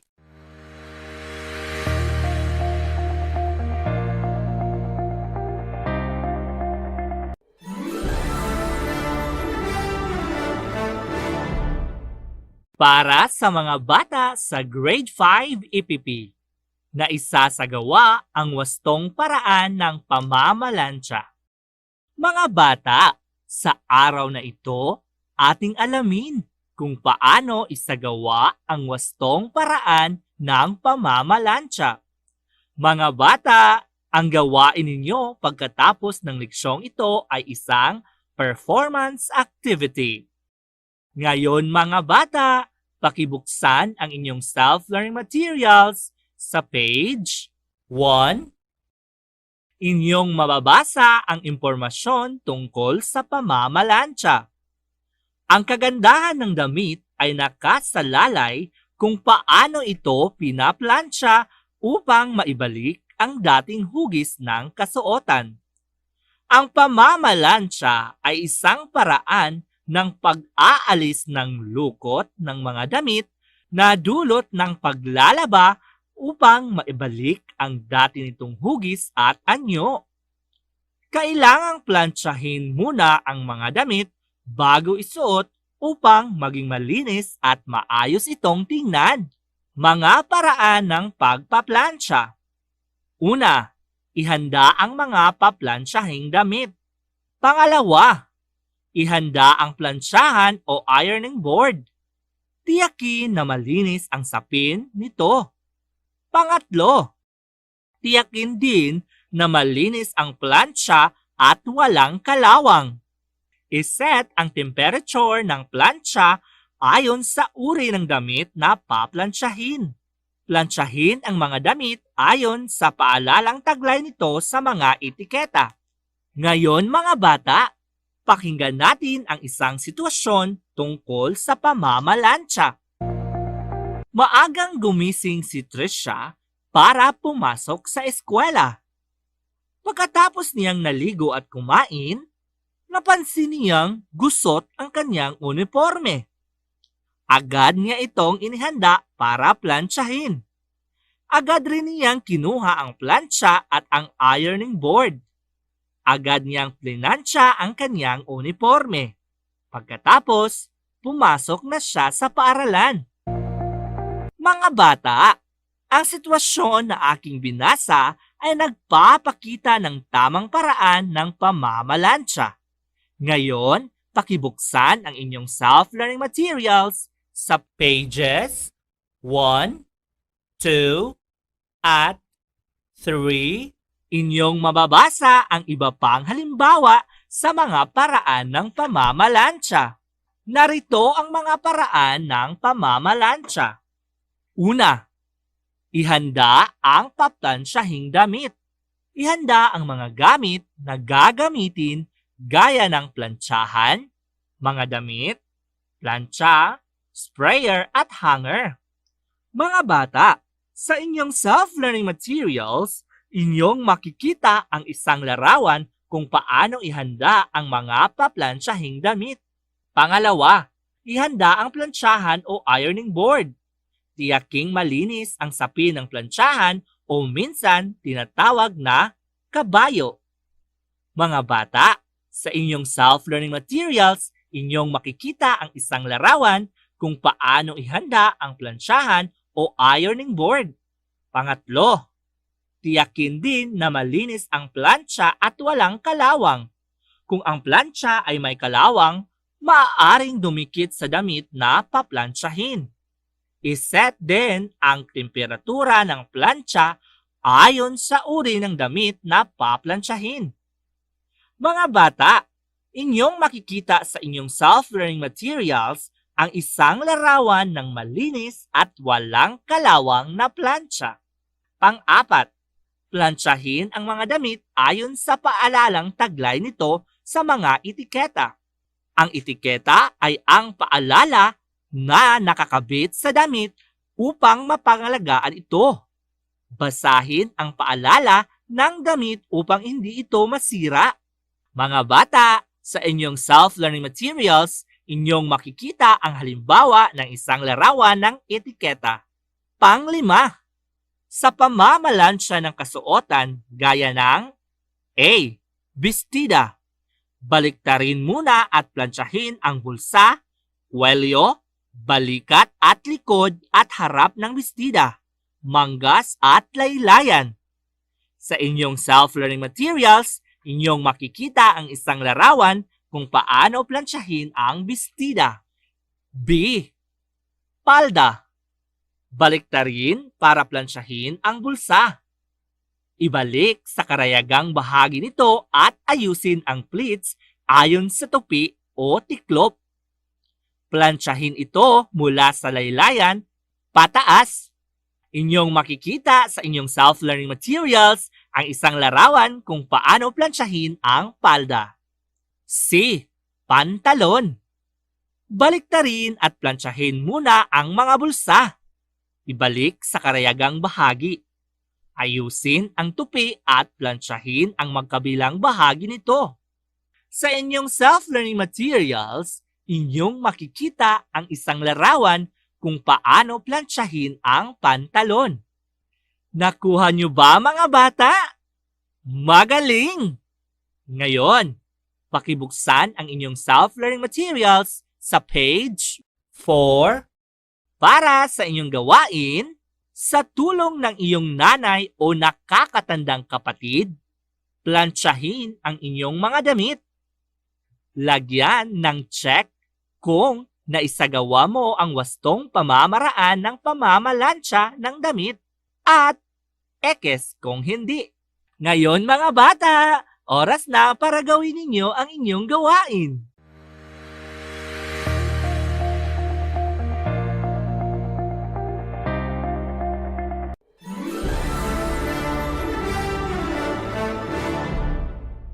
Para sa mga bata sa Grade 6 Araling Panlipunan, na ipapaliwanag ang mga pagsusumikap ng mga Pilipino tungo sa pagtatag ng nagsasariling pamahalaan. Mga bata, sa araw na ito pag-aralan natin kung paano na ipapaliwanag ang mga pagsusumikap ng mga Pilipino tungo sa pagtatag ng nagsasariling pamahalaan. Ang gawain ninyo pagkatapos ng leksyong ito ay isang performance activity. Pakibuksan ang inyong RBI Learning Materials, page 1. Sa impormasyon inyong makikita at mababasa na ang Pilipinisasyon ay ang unti-unting paglipat ng kapangyarihang pampulitikal galing sa Amerikano papunta sa Pilipino noong panahon ng Amerikano. Ang Philippine Organic Act of 1902 o Batas ng Pilipinas 1902 ang naglipat sa pamamahala sa Pilipinas sa Kongreso ng Estados Unidos. Civil Retirement Act No. 2581, batas na nagpapahintulot sa sinumang kawani ng pamahalaan na nakapaglilingkod ng mula 6 na taon pataas na magretiro. Philippine Autonomy Act of 1916 o Batas Jones. Ipinalit sa Batas Pilipinas 1902, nagsasaad na hindi layunin ng Estados Unidos na sakupin ang Pilipinas, bagkus ipagkaloob nila ang kasarinlan. Sa sandaling ito ay magkaroon ng matatag na pamahalaan. Batas Hair Hose Cutting, isa sa mga misyong pangkalayaan na ipinadala sa Estados Unidos na pinagtibay noong 17 ng Enero taong 1933. Batas Tidings McDuffie o Philippine Independence Act of 1934, ang tawag sa binagong probisyon ng Batas Hair Hose Cutting, kung saan unti-unting inilipat ng mga Amerikano ang pamamahala sa mga Pilipino at magkaroon ng malasariling pamahalaan sa loob ng 10 taon. Mga hakbang at pagsusumikap na ginawa ng mga Pilipino tungo sa pagsasarili. Una, pagbuo ng partido politikal. Pangalawa, pagtatag ng Asamblea ng Pilipinas. Pangatlo, Pilipinisasyon ng pamahalaan. Pang-apat, pagpadala ng mga misyong pangkalayaan sa Amerika. Panglima, pinagtibay ang Saligang Batas ng 1935. Ngayon para sa ating halimbawa, pakibuksan ang inyong RBI Learning Materials, page 2. Nang umalis ang mga Kastila sa Pilipinas, inakala ng mga Pilipino noon na angkin na ang kalayaan at mamamahala na sa sariling bansa. Ngunit, nang ipasa sa Senado ng Estados Unidos ang Organic Act of 1902, inilipat sa pamamahala ng Estados Unidos ang Pilipinas. Ngayon, ating alamin at ipaliwanag kung ano-ano ang mga naging hakbang ng mga Pilipino tungo sa nagsasariling pamahalaan. Sa loob ng kahon inyong makikita ang halimbawang impormasyon 1. Itinadhana sa Philippine Organic Act of 1902 na magkakaroon ng halalan sa Pilipinas sa sandaling matatag na ang pamahalaan nito. Kaya, noong 1905, naghanda ang mga Pilipino sa halalan sa pamamagitan ng pagbuo ng partido politikal. 2 partido politikal ang nabuo. Ito ay ang Partido Nasyonalista at Partido Progresista. Ang Partido Nasyonalista ay may layuning makamit ang kalayaan ng Pilipinas sa lalong madaling panahon, samantalang ang Partido Progresista ay naniniwalang kailangang maghintay ang mga mamamayan hanggang sa magkaroon ng maunlad na kabuhayan at kultura bago humingi ng kalayaan sa Estados Unidos. Sa pagpapaliwanag ukol sa hakbang ng mga Pilipino tungo sa pagsasarili, sundin ang sumusunod. Ang una nating gagawin ay maghanap ng mga gabay na salita. A. Philippine Organic Act of 1902. B. Partido Politikal. C. Partido Nasyonalista. D. Partido Progresista. Pagpapaliwanag. Sa paghahanap ng mga gabay na salita, kailangan mong basahing mabuti ang impormasyon. Piliin ang mga salitang sa tingin mo ay may kinalaman sa mga hakbang na ginawa ng mga Pilipino noon patungo sa pagbuo ng bansang nagsasarili. Ang ikalawa nating gagawin ay gumawa ng tanong sa bawat gabay na salita o pariralang iyong napili. Tanong A. Ano ang Philippine Organic Act of 1902? Tanong B. Bakit bumuo ng mga partido politikal? Tanong C. Ano ang mga layunin ng Partido Nasyonalista? Tanong D. Ano ang layunin ng Partido Progresista? Pagpapaliwanag. Sa paggawa ng mga tanong, kailangang isaalang-alang na ang mga sagot nito ay makikita mismo sa ibinigay na impormasyon. Huwag gumawa ng mga tanong na sa tingin mo ay hindi makikita ang sagot sa impormasyon. Ang ikatlo nating gagawin ay sagutin ang mga nagawang tanong. Ang sagot sa tanong A ay, ang Philippine Organic Act of 1902 ang nagtadhana na magkakaroon ng halalan sa Pilipinas sa sandaling matatag na ang pamahalaan nito. Ang sagot sa tanong B ay, bumuo ng mga partido politikal upang maghanda sa darating na halalan. Ang sagot sa tanong C ay, ang Partido Nasyonalista ay may layuning makamit ang kalayaan ng Pilipinas sa lalong madaling panahon. Ang sagot sa tanong D ay, ang Partido Progresista ay naniniwalang kailangang maghintay ang mga mamamayan hanggang sa magkaroon ng maunlad na kabuhayan at kultura bago humingi ng kalayaan sa Estados Unidos. Ang ikaapat nating gagawin ay pagdugtungin ang mga sagot upang mabuo ang pagpapaliwanag. Basahin natin ang mga pinagdugtong na sagot na inyong makikita sa loob ng kahon. Ang Philippine Organic Act of 1902 ang nagtadhana na magkakaroon ng halalan sa Pilipinas sa sandaling matatag na ang pamahalaan nito. Bumuo ng mga partido politikal upang maghanda sa darating na halalan. Ang Partido Nasyonalista ay may layuning makamit ang kalayaan ng Pilipinas sa lalong madaling panahon. Ang Partido Progresista ay naniniwalang kailangang maghintay ang mga mamamayan hanggang sa magkaroon ng maunlad na kabuhayan at kultura bago humingi ng kalayaan sa Estados Unidos. Ngayon, para sa iba pang halimbawa, pakibuksan ang inyong RBI Learning Materials pages 3 and 4. At para sa inyong gawain, basahing mabuti ang mga impormasyon sa ibaba. Gumawa ng pagpapaliwanag ukol dito gamit ang balangkas. Ngayon mga bata, oras na para gawin ninyo ang inyong gawain.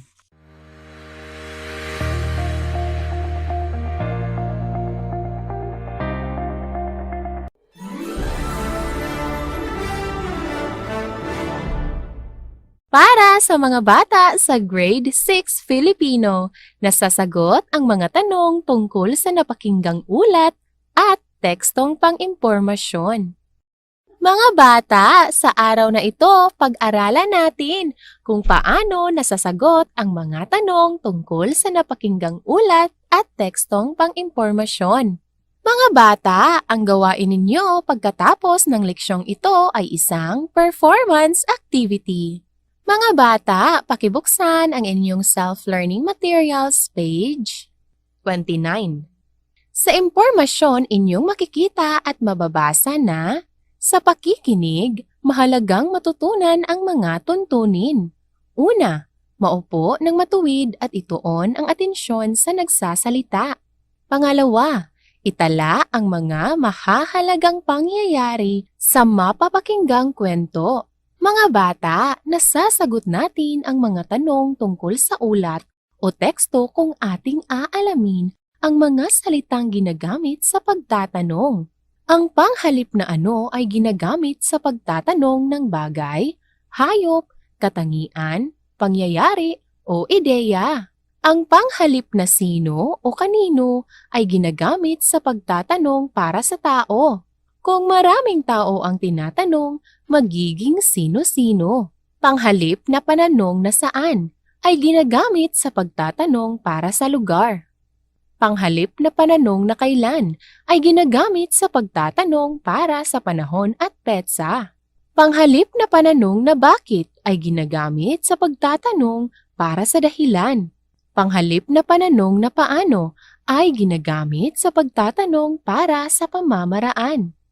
Mga bata, ang ulat ay nagbibigay ng mga impormasyon batay sa nakalap na mga datos.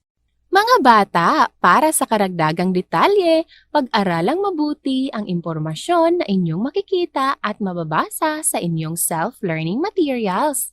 Ngayon mga bata, pakibuksan ang inyong self-learning materials page 30.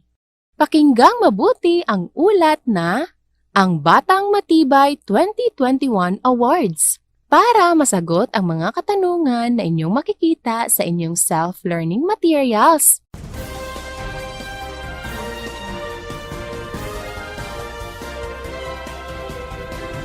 Ang Batang Matibay 2021 Awards. Alinsunod sa DepEd Memorandum No. 10 Series of 2021 na inilabas noong 17 ng Marso, pumirma ng Memorandum of Agreement o MOA noong Oktubre 2017 ang kagawaran ng edukasyon sa pamamagitan ng External Partnership Service o EPS at Nestle Philippines Incorporated o NPI Bear Brand Fortified Powdered Milk Drink. Isa sa nakapaloob sa nasabing MOA ay ang Batang Matibay Awards na nakabase sa laki sa Tibay 2.0 program at nagtataguyod ng school nutrition education para sa mga magulang, guro at mga kabataan. Ang Batang Matibay 2021 Awards ay naglalayong bigyang pugay ang mga mag-aaral sa elementarya na nagpakita ng katatagan sa kabila ng mga kahirapan sa buhay para sa taong pasukan 2020-2021. Bibigyang gantimpala ng DepEd at NPI ang 10 matitibay na kabataan na pipiliin mula sa 16 na rehiyon ng bansa. Bukas ang programang ito para sa mga kabataang elementarya na nasa ika-5 at ika-6 na baitang sa pampublikong paaralan.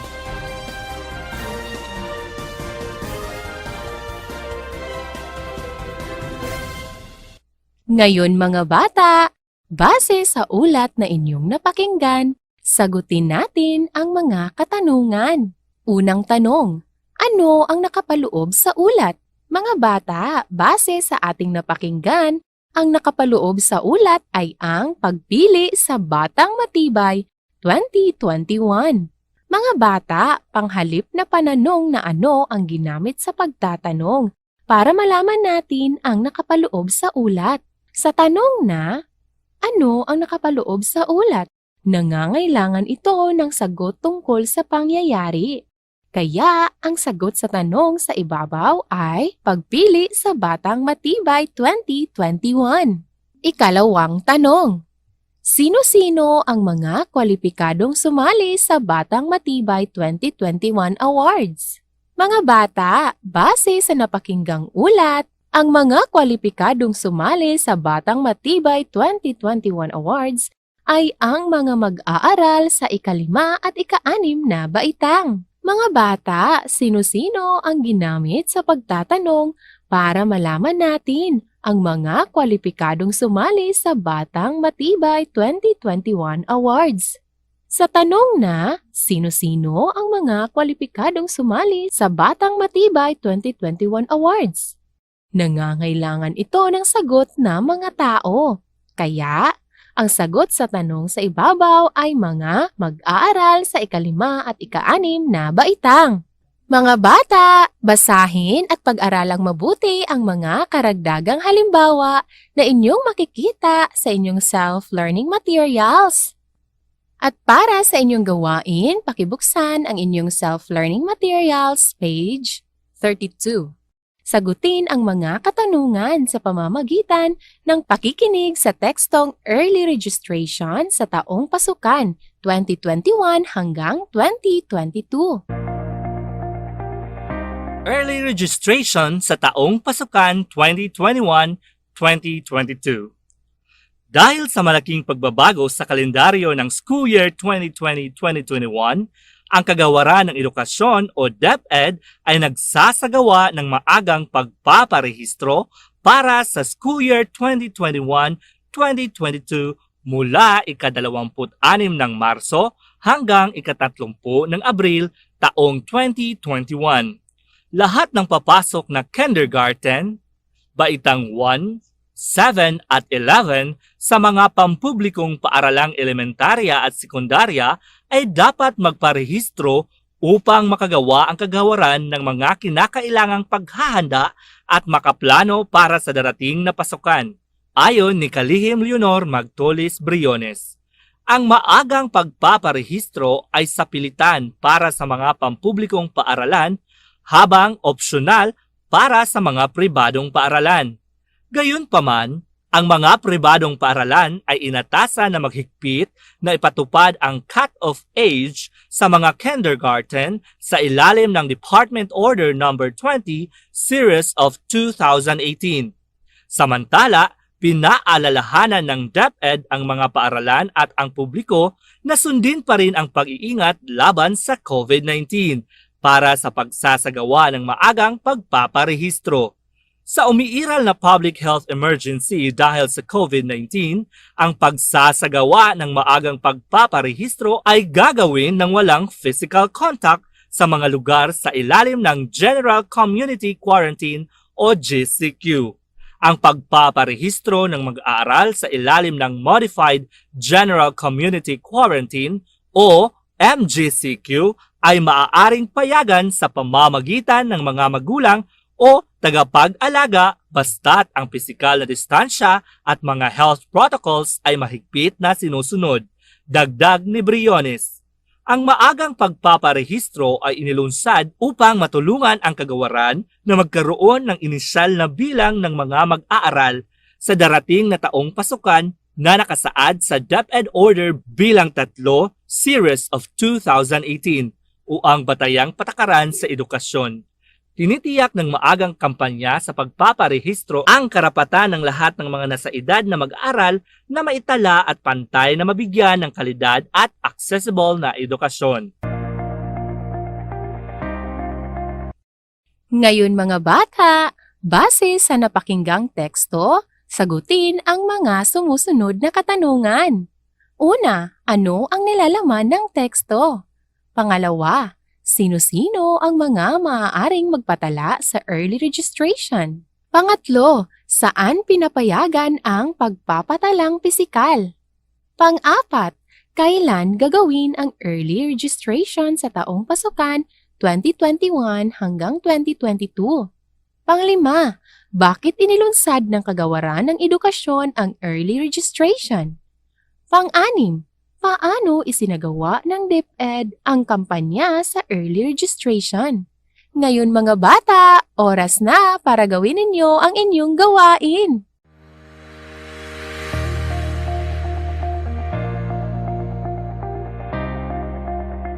Sa ngalan na lang sa kinatibuk ang puwersa sa Tangub City Division sa pagpanguna sa atong Schools Division Superintendent Dr. Agostines Esepi, ingon man sa pag-abag sa atong Assistant Schools Division Superintendent Dr. Lorena P. Serrano, ingon man sa pag-ayuda o pagsuporta gayud sa atong lokal nga pangagamhanan, pinaagi sa atong halangdong mayor Dr. Jennifer Witan, kining inyong mga magtutudlo sa kahanginan maingon kaninyo, daghan kayong salamat sa inyong pagpakiguban kanamo sulod sa duha ka takna nga tulumanon.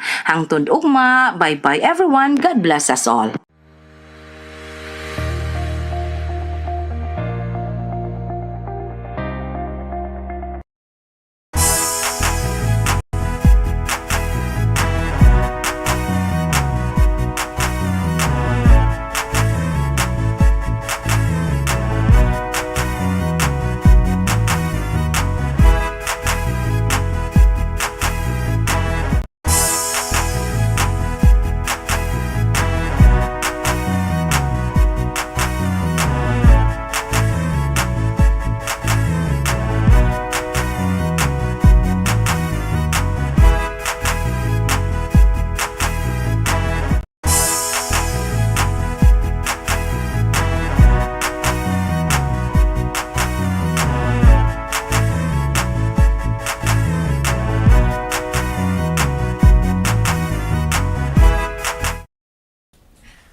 Good morning! Maayong buntag, Tangub City.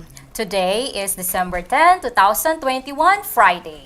Live at Deped Tayo Tanggup and Astral Academy Cyber School. Ako di ay si Teacher Rana May Kaheta, gikan sa Maluro Integrated School. Ug ako si Teacher Mary Irish Buhawi Ongkol, gikan sa Balatacan Elementary School. Kami ang inyong Facebook Live anchors for today. O gikaron sa itong mga kabataan sa elementary, mo ni atong mga competencies nga atong pagatukion. Okay, let's start sa grade 1 music. Competency is identify similar or dissimilar musical lines. For grade 2 Araling Panlipunan, our competency is na ihahambing ang katangian ng sariling komunidad sa iba pang komunidad tulad ng likas na yaman, produkto at hanap buhay, kaugalian at mga pagdiriwang. Okay, grade 3 mathematics. Competency is visualizes and states basic multiplication facts for numbers up to 10. For grade 4 English, competency, use adjectives, degree of comparison. Okay, grade 4 EPP competency is na isasagawa ng may masistema ang pagliligpit at paghugas ng pinagkainan. For grade 5 science, our competency is describe the different modes of reproduction in animals such as butterflies, mosquitoes, frogs, cats, and dogs. Okay, grade 5 EPP competency is na isasagawa ang wastong pamamaraan ng pamamalansya.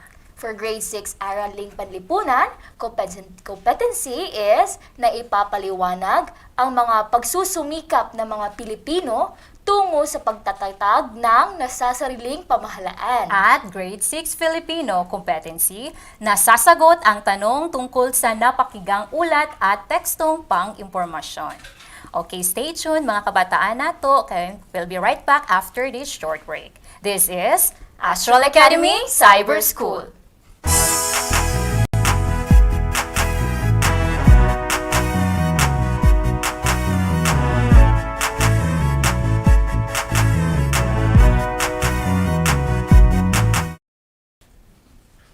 And we are back, still here in Astral Academy Cyber School. Ayaw kalimot sa ato ang attendance marker inyong makita sa ibabaw. Ikaduhang attendance marker. Okay, mga kabataan nato sa grade 1. Grade 1 music competency nato is identify similar or dissimilar musical lines. Okay, karon mga kabataan nato sa grade 1 atong ilhon ang managsama o similar musical phrase o ang dili managsama o dissimilar musical phrase. Karon Teacher Rona, unsa din ang managsama o similar musical phrase? Okay, ang managsama o similar musical phrase nagpasabot nga ang nota o ang tono sa duha ka linya sa kanta pareho og manasama. Yes. Ang dili managsama o dissimilar musical phrase po nagpasabot nga ang nota o tono sa duha ka linya sa usa ka awit dili magkapareho og managlahi.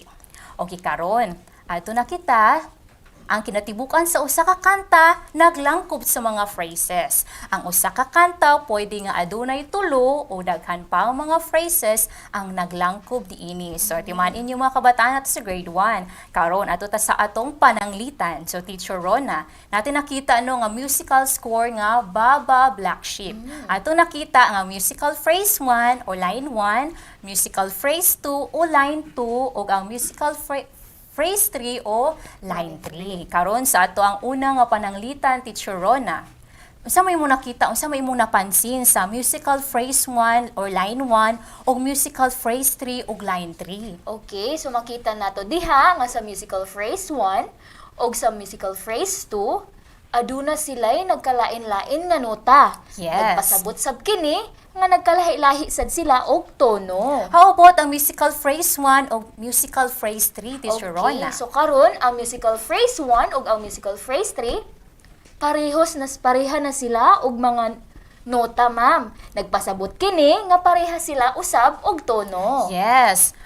Pareha ilang tono, so gitawag nato na siya og similar phrase, musical phrase. So ang musical phrase 1 o musical phrase 2 no, ang line 1 ug line 2, so ilahang mga nota wala dili pareho. Yes, so nasa sa laing mga o nabutang ilang mga tono. So buot pasabot ilang dili sila para mga nota man, so lahi ilahang tono. So lahi ang musical phrase 1 o musical phrase 2. So para sa dugang nga pananglitan, so subaya daw na Teacher Rona ang letter A. Sa musical phrase 1 o musical phrase 2, unsa imong namatikdan ana Teacher Rona? Okay, so sa musical phrase 1 diha ma'am ug ang musical phrase 2, parehas lang sila og magipanggamit nga mga nota. Nagpasabot kini nga parehas usab og tono. Yes, sakto. So ito na matikdan no sa letter A no, ang yang first measure o second measure parehas sila og tono. Parehas sila mga nota no nabutang sa linya. Okay dayon, pareha pud sila og tono. So ang tawag ana kay managsama o similar musical phrase. Yes. So ato ta sa letter B. Unsa man imong napansin pud ana Teacher Rona? Okay, karon ma'am, ang musical phrase 1 ug ang musical phrase 2, nagkalahi-lahi na sila og mga nota ma'am nga gigamit. So nagpasabot kini nga nagkalahi-lahi pod ang ilahang mga tono. Sakto, ug ang tawag niini kay managlahi o dissimilar musical phrase. So nasabtan natin sa mga kabataan no, sa grade 1. Ato na kita sa grade 2, araling panlipunan. Okay, for grade 2, araling panlipunan. Competency na ihahambing ang katangian ng sariling komunidad sa iba pang komunidad tulad ng likas na yaman, produkto at hanap buhay, kaugalian at mga pagdiriwang. So mga bata nato sa grade 2, ato akarong itandi ang kinaiya sa atong kaugalingong komunidad sa uban pang mga komunidad sama sa ato ang likas nga bahandi, mga produkto, mga panginabuhian o selebrasyon. Yes. So unsa di ay naa sa atong sa matag komunidad, Teacher Irish? Okay, ang matag komunidad adunay nagkalain-laing topografiya. Adunay komunidad nga naa sa bungtod, sa bukid, sa patag, isla ug uban pa. Adunay komunidad nga duol og mga hulma sa tubig.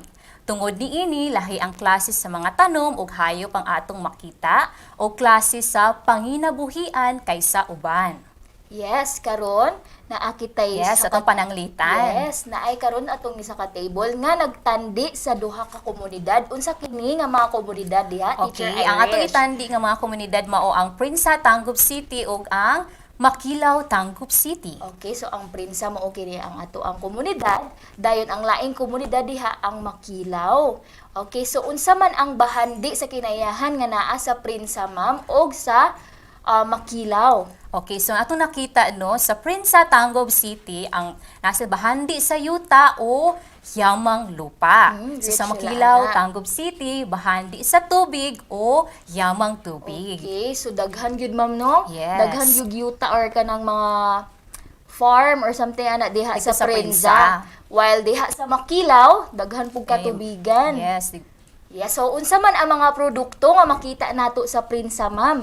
Okay, so sa Prinsa Tangub City kay bahandi sa yuta o yamang lupa man, so mga produkto dito nga makita mao ang mais, lubi, kamuti, saging, mangga ug uban pa so mga lagutmon. Yes, correct. While sa Makilaw kay mga bahandi man sa tubig ang rich sa iyaha Yes. or yamang tubig, makakuha kitig mga produkto sama sa isda, ulang o alimango. Yes, ug uban managbo pa. ta, no, sa Yes, dito, diha sa ang Makilaw. gita, tigpanagbo sa Makilaw. Okay, so unsa man ang nag-unang panginabuhian sa Prinsa, Teacher Irish? Ang naguna yung panginabuhian sa Prinsa Tangub City mao ang pag-uma. So na nilang produkto nga mais, lubi ug uban pa, di ba? Yes, okay. While dito po sa Makilaw, kay rich man sila sa yamang tubig, Yes. ilahang pangunahing panginabuhian kay Pagpangisda. Correct. Now, unsa man ang selebrasyon sa Prinsa o sa Makilaw?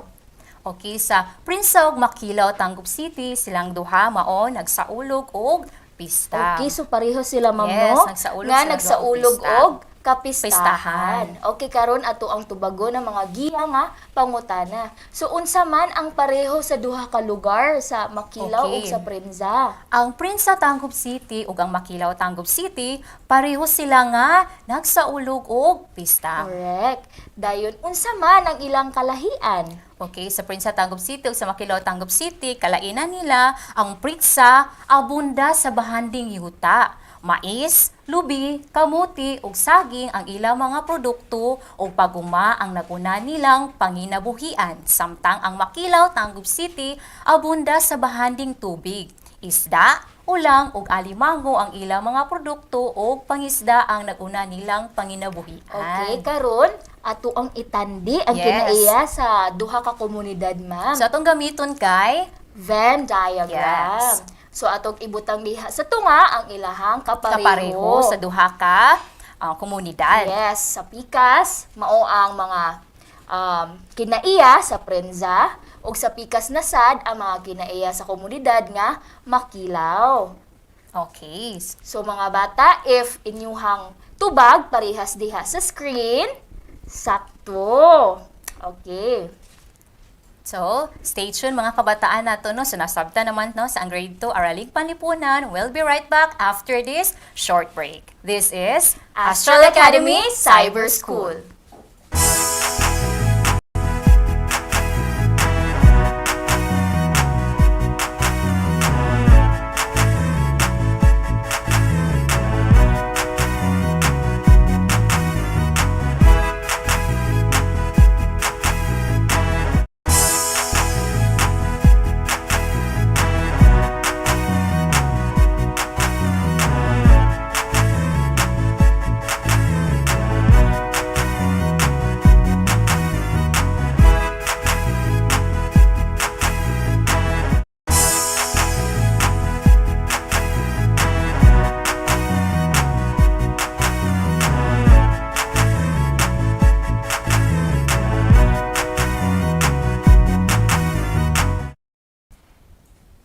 And we are back, still here in Astral Academy Cyber School. Okay, karon, let's proceed to grade 3 mathematics. Competency is visualizes and states basic multiplication facts for numbers up to 10. Okay, Teacher Rona, unsa din ang multiplicand? Okay, so makita na to diha no sa atong equation. Yes. 8 times 2 equals 16. Ang 8 diha mao ang multiplicand. So ang multiplicand mao ang numero nga pagapilo-piloon. Ang multiplier mao ang numero kung kapila kini pilo-piloon. Okay, og ang atong 16 diha sa equation mao ang product, mao daw ang pasabot nga tubag sa gimultiply nga mga Yes, numero. resulta sa mga gimultiply nga numero. So adto na kita sa ato ang unang pananglitan. Okay, 6 times 3. Pwede ta mo gamit og repeated addition. So karon Teacher Rona, sa 6 times 3, kanang numero nga 6, unsa na siya, multiplicand o multiplier? Okay, so kanang 6 diha mao ang ato ang multiplicand. So mao kana ang numero nga ato ang pagapilo-piloon. How about ang 3? Okay, ang 3 diha mao ato ang multiplier. So mao na ang number kung kapila pilo-piloon ang multiplicand. Okay, sakto. Karon 6 times 3 buot pasabot si 6 ato ang katuloon o pilo-pilo. Yes. Repeated addition, so ang may tabwa na 6 plus 6 plus 6 equals 18. So 6 times 3 equals 18. Okay, ato na kita sa ato ang ikaduha nga example. Okay. So, ana akitay 4 times 2 equals, okay, karon Teacher Rona, 4 times 2. So, si 4 is ang ato ang multiplicand. Ang 2, mao ato ang multiplier. Buot pasabot, so repeated addition, si multiplicand nga 4, ato siyang kaduhaon og pilo. So, 4 plus 4 equals 8. Sakto. So, 4 times 2 equals 8. Okay. So, nasabtan sa mga kabataan, no? So, another example. 5 times 4 equals, so, karon sa equation na to, 5 times 4. So, si 5 is ato ang multiplicand. Yes. So, si 4 ang ato ang multiplier. So, buot pasabot, si atong multiplicand nga 5, atong kaupaton og pilo-pilo. Yes. So, 5 plus 5 plus 5 plus 5 equals Okay, 5, 10, 15, 20. Okay, 20. Yes. So, ang 5 times 4 equals 20. So, nasabta na sa mga kabataan sa grade 3. So, yun radiation, no? Yes. So, muna siya. Ito ang repeated addition. Okay, karon, let's proceed to grade 4 English. Okay, so our competency, use adjectives, degrees of comparison. Okay. Okay. Adjectives are words that describe nouns or pronouns. They tell about the kind, color, or number of a noun or pronoun. Okay, so ang adjective po, ma'am, na ay tulo ka degree Yes. of comparison. Namely, ang Positive, comparative, and superlative. Okay, so unsa din ang positive degree of adjective, Teacher Okay. Irish? Positive degree simply describes persons, things, animals, places, and events. And it offers no comparison. Okay, so when it offers no comparison, that is simply the Positive degree. So, wala of siya lain adjective. nga, ki-describe only one. Okay. Okay. So, for example, Japan is a beautiful place. So, what is the adjective in the sentence? Okay, sa sentence nato nga Japan is a beautiful place, ang ato ang adjective is beautiful. Okay, so unsa may gi-describe diha sa atong adjective, Teacher Irish? Yes, ang ki-describe niya is only one, kundi Japan. Okay, so ang place nga Japan. okay, so wala man tay nakita nga comparison Yes. diha, no? So kana Ang atong adjective ana is in its positive degree. Okay. Next we have Jack is strong. So unsa man ang atong adjective diha, Teacher Irish? Okay, in the sentence, Jack is strong. Atong adjective ana is strong. Okay, so The word strong. unsa may gi-describe sa ato ang adjective diha nga strong? Okay, it simply describe the person Jack. Okay, so gi-describe niya Nga si Jack ay strong. Okay, naabay comparison nga Wala. nahitabo, Teacher Ang Irish? i-describe is only one person. Okay, so, so- ang iyahang adjective is in its positive degree. Correct. Now, we have also, Jane is pretty. Okay, so unsa man ang ato ang adjective diha, Okay, Teacher Jane Irish? is pretty. So, simply, ang atong adjective, ana, is pretty. Simply, ki-describe niya ang person nga si Jane. Okay, does it offer comparison? No. Na ay comparison? So, wala. So, kanang iyahang degree naa sa Positive degree.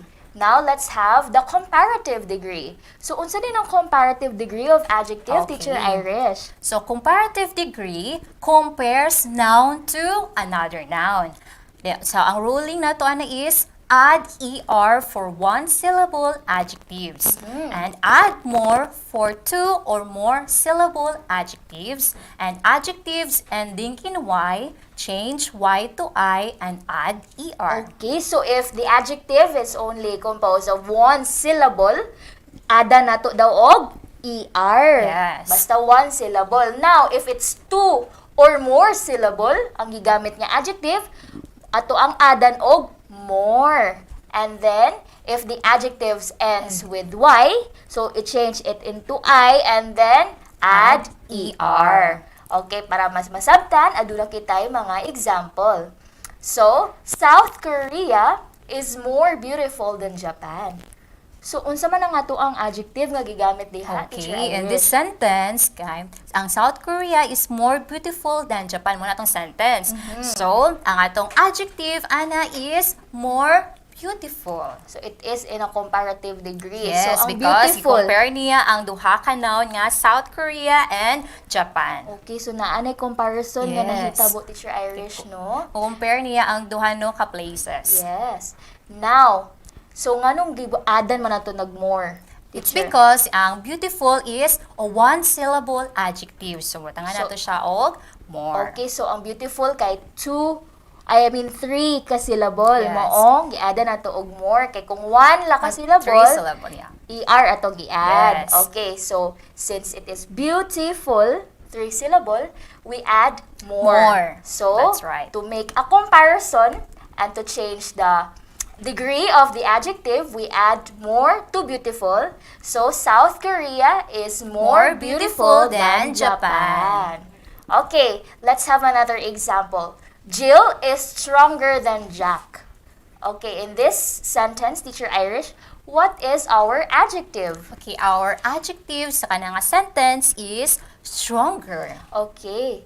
So, gikan siya sa adjective nga base form niya kay Strong. Dayon, nganong gi-add, usa man natong gi-add to make a comparison, Teacher Irish? It's because di ba ang strong is a one-syllable adjective, strong. So, bot pasabot, butangan nato siya, add ER kung one-syllable adjective. Okay, so to make it into comparative degree, Yes. ang adjective nga strong, gi-adda na to ER. Para i-compare nato ang duha ka person nga si Jill and Si Jack. Jack. So, Jill is stronger than Jack. Now, we have also Rose is prettier than Jane. So, unsa man ang atong adjective diha nga sentence, Teacher Okay, in Irish? that sentence, atong adjective is prettier. Okay. So, we have also a comparison in there, no? Yes, the Rose So, o ang si Jane. It came Ito, from i-compare. the adjective pretty. Yes. So, ang pretty, unsa may last nga kuan na niya letter? Okay, ang pretty, di ba, adjective ends in Y. So, atong ruling ana, when an adjectives ending in Y, change Y to I, and add ER. So, it became prettier. Now, is there a comparison, Teacher Irish? Yes. So, gi-compare na to ang duha, no? Yep, duha ka person Duha nga ka si person. Rose and Jane. Okay. Now, we also have the superlative degree. So, unsa din ang superlative degree of adjective, Teacher Okay, Irish? superlative degree compares three or more persons or things. So, timanin you know, three or more persons or things. Basta dili na superlative duha. degree. Three or more. Okay, and ruling na to is add EST for one-syllable adjectives. Add most for two or more syllable adjectives. And adjectives ending in Y, change Y to I, and add EST. Okay, so this time, atong gi-compare is three or more. Okay. So, if it ends, it is only composed of one syllable, so, atong i-add kay EST. Kung two or more syllable ang adjective, atong addan og most. And adjective ending in Y, change Y. atong Y og I, and then add EST. Okay, so we have here, Philippines is the most beautiful Among all the places. Okay. Okay, so most atong gibutang diha, teacher. Ngano man? It's because ato ang adjective nga beautiful kay 1, 2, 3 syllable adjective. Okay. Now we have also David is the strongest of them all. So unsa man ang ato ang adjective gigamit diha? Okay, gigamit ato ang adjective nga strongest. Okay, so giadan lang nato og EST kay ang Because kay one syllable adjective ang ato ang strong nga adjective. Okay, and we have also Lisa is the prettiest of the three girls. Okay, so prettiest ya tungod kay pretty. Gikan sa pretty, it change ang Y to I and then add EST. Okay, so let's nasabtan na sa mga kabataan. So let's have an example. Okay, so write the correct degree of comparison needed to complete the sentence. So use the adjective inside the parenthesis for your reference. Okay, so first example. The puppy is blank, then adiray cute. So naabay comparison, Teacher Irish? No, so atong gi-describe ra gyud ana is ang word nga puppy. So ang puppy ra gyud. So unsa man atong gamiton diha nga degree of comparison? Positive degree. Okay, so ang cute mahimong cute ra Japon. Okay. Okay, so atong sentence will become the puppy is cute. Okay. We have also yellow is a blank, bright color than green. So naa na ba'y comparison diha, Teacher Irish? Okay, so we are comparing yellow and green. The color yellow and green. Okay, now, so since bright man ang adjective nga gihatag diha, Teacher Irish, unsa kaha ang ato ang gamiton nga adjective karon nga naa na sa comparative degree? So ang adjective nga bright atong i-adan og ER to compare the color yellow and green. So mamahimo siyang brighter. So ang sentence nato kay yellow is a brighter color than green. Okay, now we also have, para na ninyo mga kabataan ha, so among all the boys, John is the blank. So silent. Among all the boys ha, so nila tanan nga mga laki, so daghan na gyud ang i-compare. Yes, comparing na kini sa more. superlative nga degree na. Yes. So unsa kaha ang adjective na nga atong gamiton, Teacher Irish? So kung mag-compare tag more persons, so atong gamiton is, so ang adjective dira kay silent man. So we will add most sa kinaunhan. So may mahimo siyang most silent. So Okay, atong so- sentence mamahimong among all the boys, John is the most silent. Okay, so parihas ba sa inyong tubag mga bata? Okay, so nasabda naman sa itong mga kabataan, no? So adto na kita sa grade 4 EPP. Okay. Competency.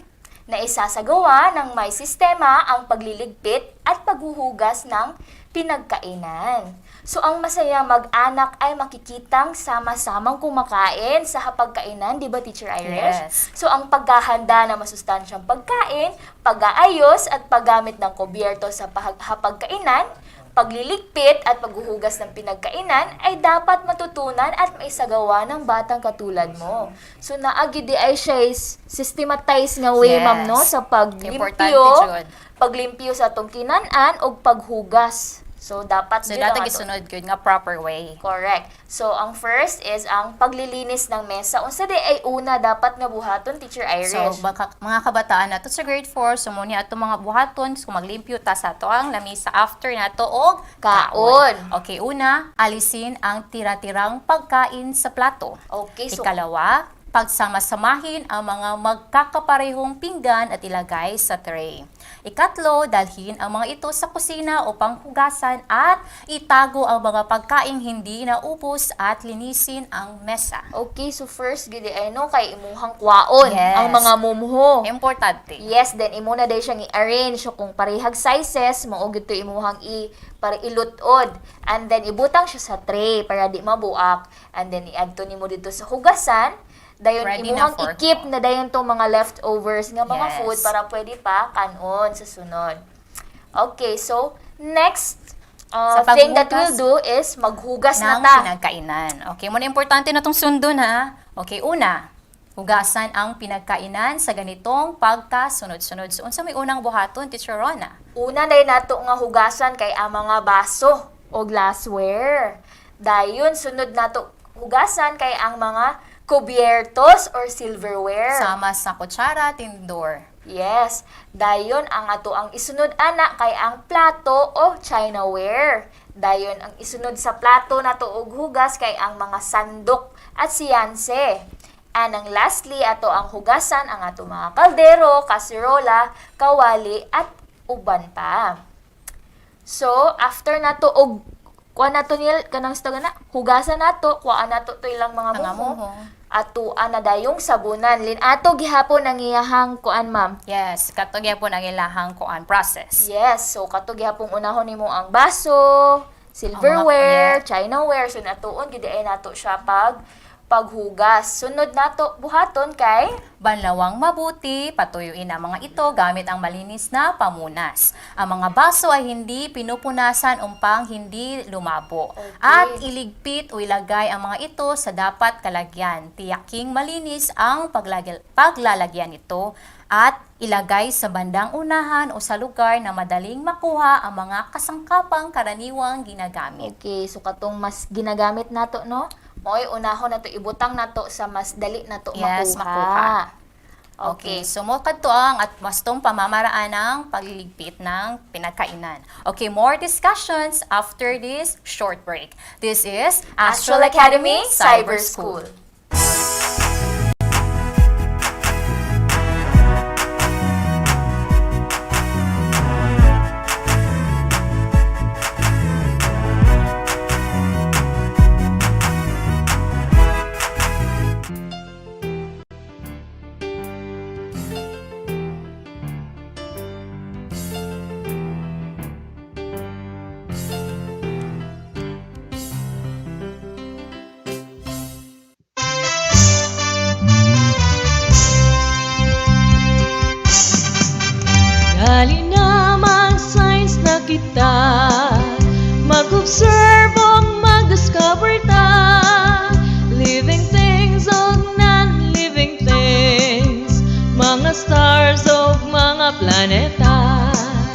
Dali na mag-science na kita, mag-observe o mag-discover ta, living things of none.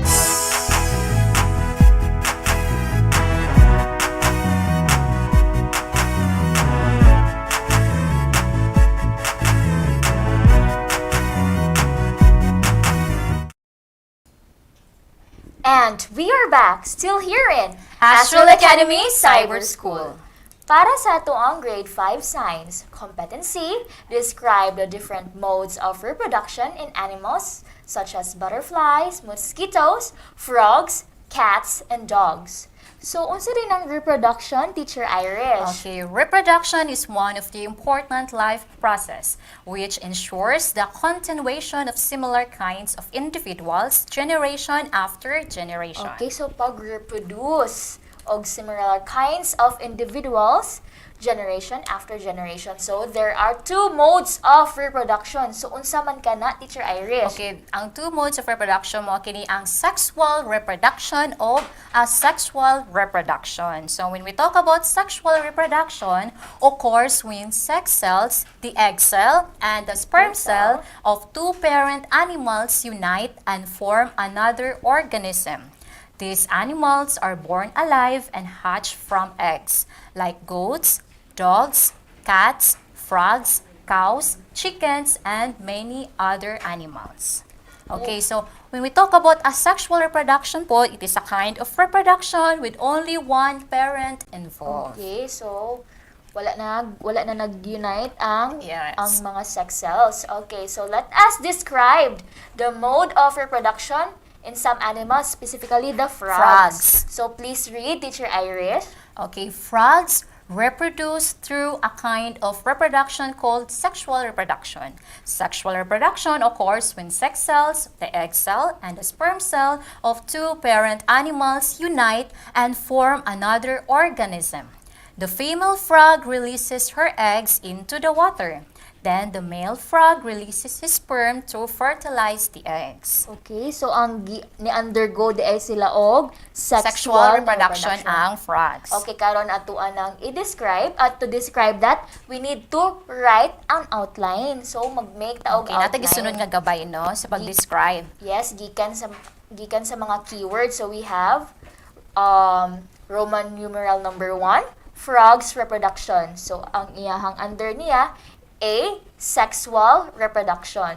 Next, we have the Roman numeral number 2, female frog releases, and the Roman numeral number 3, male frog releases. So the outline above is based from the information. So the information has 3 keywords. These keywords are the important ideas in the Yes, muna mga information. importante nga ideya nga ito nakuha sa impormasyon. Yes. So, let's have, after the outline, we will make questions. So, karon, Out sa keywords. Based sa keywords. Okay. Let us make questions based from the outline na ito ang discuss kaganina. Okay. 1. How do frogs reproduce? A. What is sexual reproduction? And then, 2. What does female frog releases? And ikatulo, what does male frog releases? So, ang questions nga, muna siya ang gikan sa mga keywords nga ito ang discuss kaganina. So, the first question is based from the first keyword, which is the main topic in the paragraph. Then, ang mga second o third question, muna siya ang mga supporting details. okay, now let's answer the questions through the given information. So, frogs reproduce through sexual reproduction. So, sexual reproduction occurs when sex cells, the egg cell and sperm cell of two parent animals, unite and form another organism. So, female frog releases eggs into the water, and the male frog releases sperm to fertilize the eggs. Okay, so kana sa itong mga answers, ato na siyang i-combine. Combine. Pagdugtungin natin para maka-describe ta sa modes of reproduction sa frogs. So, mo ni siya ang tubag. Mo ni siya ang pagkumbang answers sa itong i-combine. So, frogs reproduce through sexual reproduction. Sexual reproduction occurs when sex cells, the egg cell, and sperm cell of two parent animals unite and form another organism. Female frog releases eggs into the water and male frog releases sperm to fertilize the eggs. Okay, so we have already described the mode of reproduction of frogs. So, nasabtan ba mga bata? So, moto, timaan lang ninyo, no? Keywords, questions, answer ng questions, and then i-combine all the answers. Yes. Okay, karon, let's proceed to Grade 5 EPP. Competency nato is na isasagawa ang wastong pamamaraan ng pamamalansya. Okay, ang kagandahan ng damit ay nakasalalay kung paano ito pinaplansya upang maibalik ang dating hugis ng kasuotan. Ang pamamalansya ay isang paraan ng pag-aalis ng lukot ng mga damit na dulot ng paglalaba upang maibalik ang dati nitong hugis at ang inyo.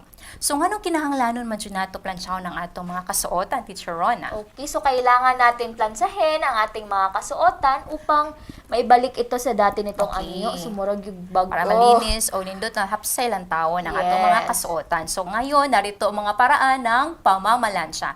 Una is ihanda ang mga paplansyahing damit. So, saan ito i-prepare, Teacher Rona? Okay, ihanda ang mga gamit na gagamitin gaya ng plansahan, mga damit, plansa, sprayer, at hanger. Yes. Ikalawa, ihanda ang plansyahan o ironing board. So, tiyaking malinis ang sapin ng plansahan o minsan tinatawag na kabayo. Okay. Kabayo Karon, may tawag. tiyakin din na malinis ang plansya at walang kalawang. Okay, kung ang plansya ay may kalawang, maaring dumikit ito sa damit na paplansyahin. Yes. So, iset din ang temperatura ng plansya ayon sa uri ng damit na paplansyahin. Then, ikaapat, plansyahin ang mga damit ayon sa paalalang taglay nito sa mga itikita. Okay, so makita dito sa kuano, sa Oo, sidsid.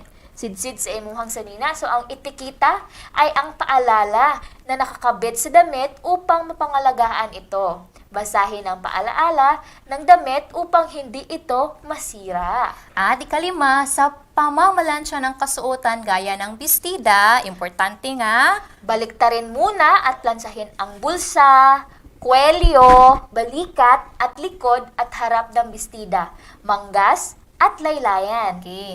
At sa palda, sa mga saya, importante nga, baliktarin para plansahin ang bulsa, ibalik sa karagayang bahagi nito at ayusin ang pleats. So, naman yung mga pleats, no? Ang pleats. Ayon sa tupi o tiklop. Plansahin ito mula sa laylayan pataas. At sa mga pantalon, dapat so, baliktarin at plansahin muna ang mga bulsa. Ibalik sa karagayang bahagi at ayusin ang tupi.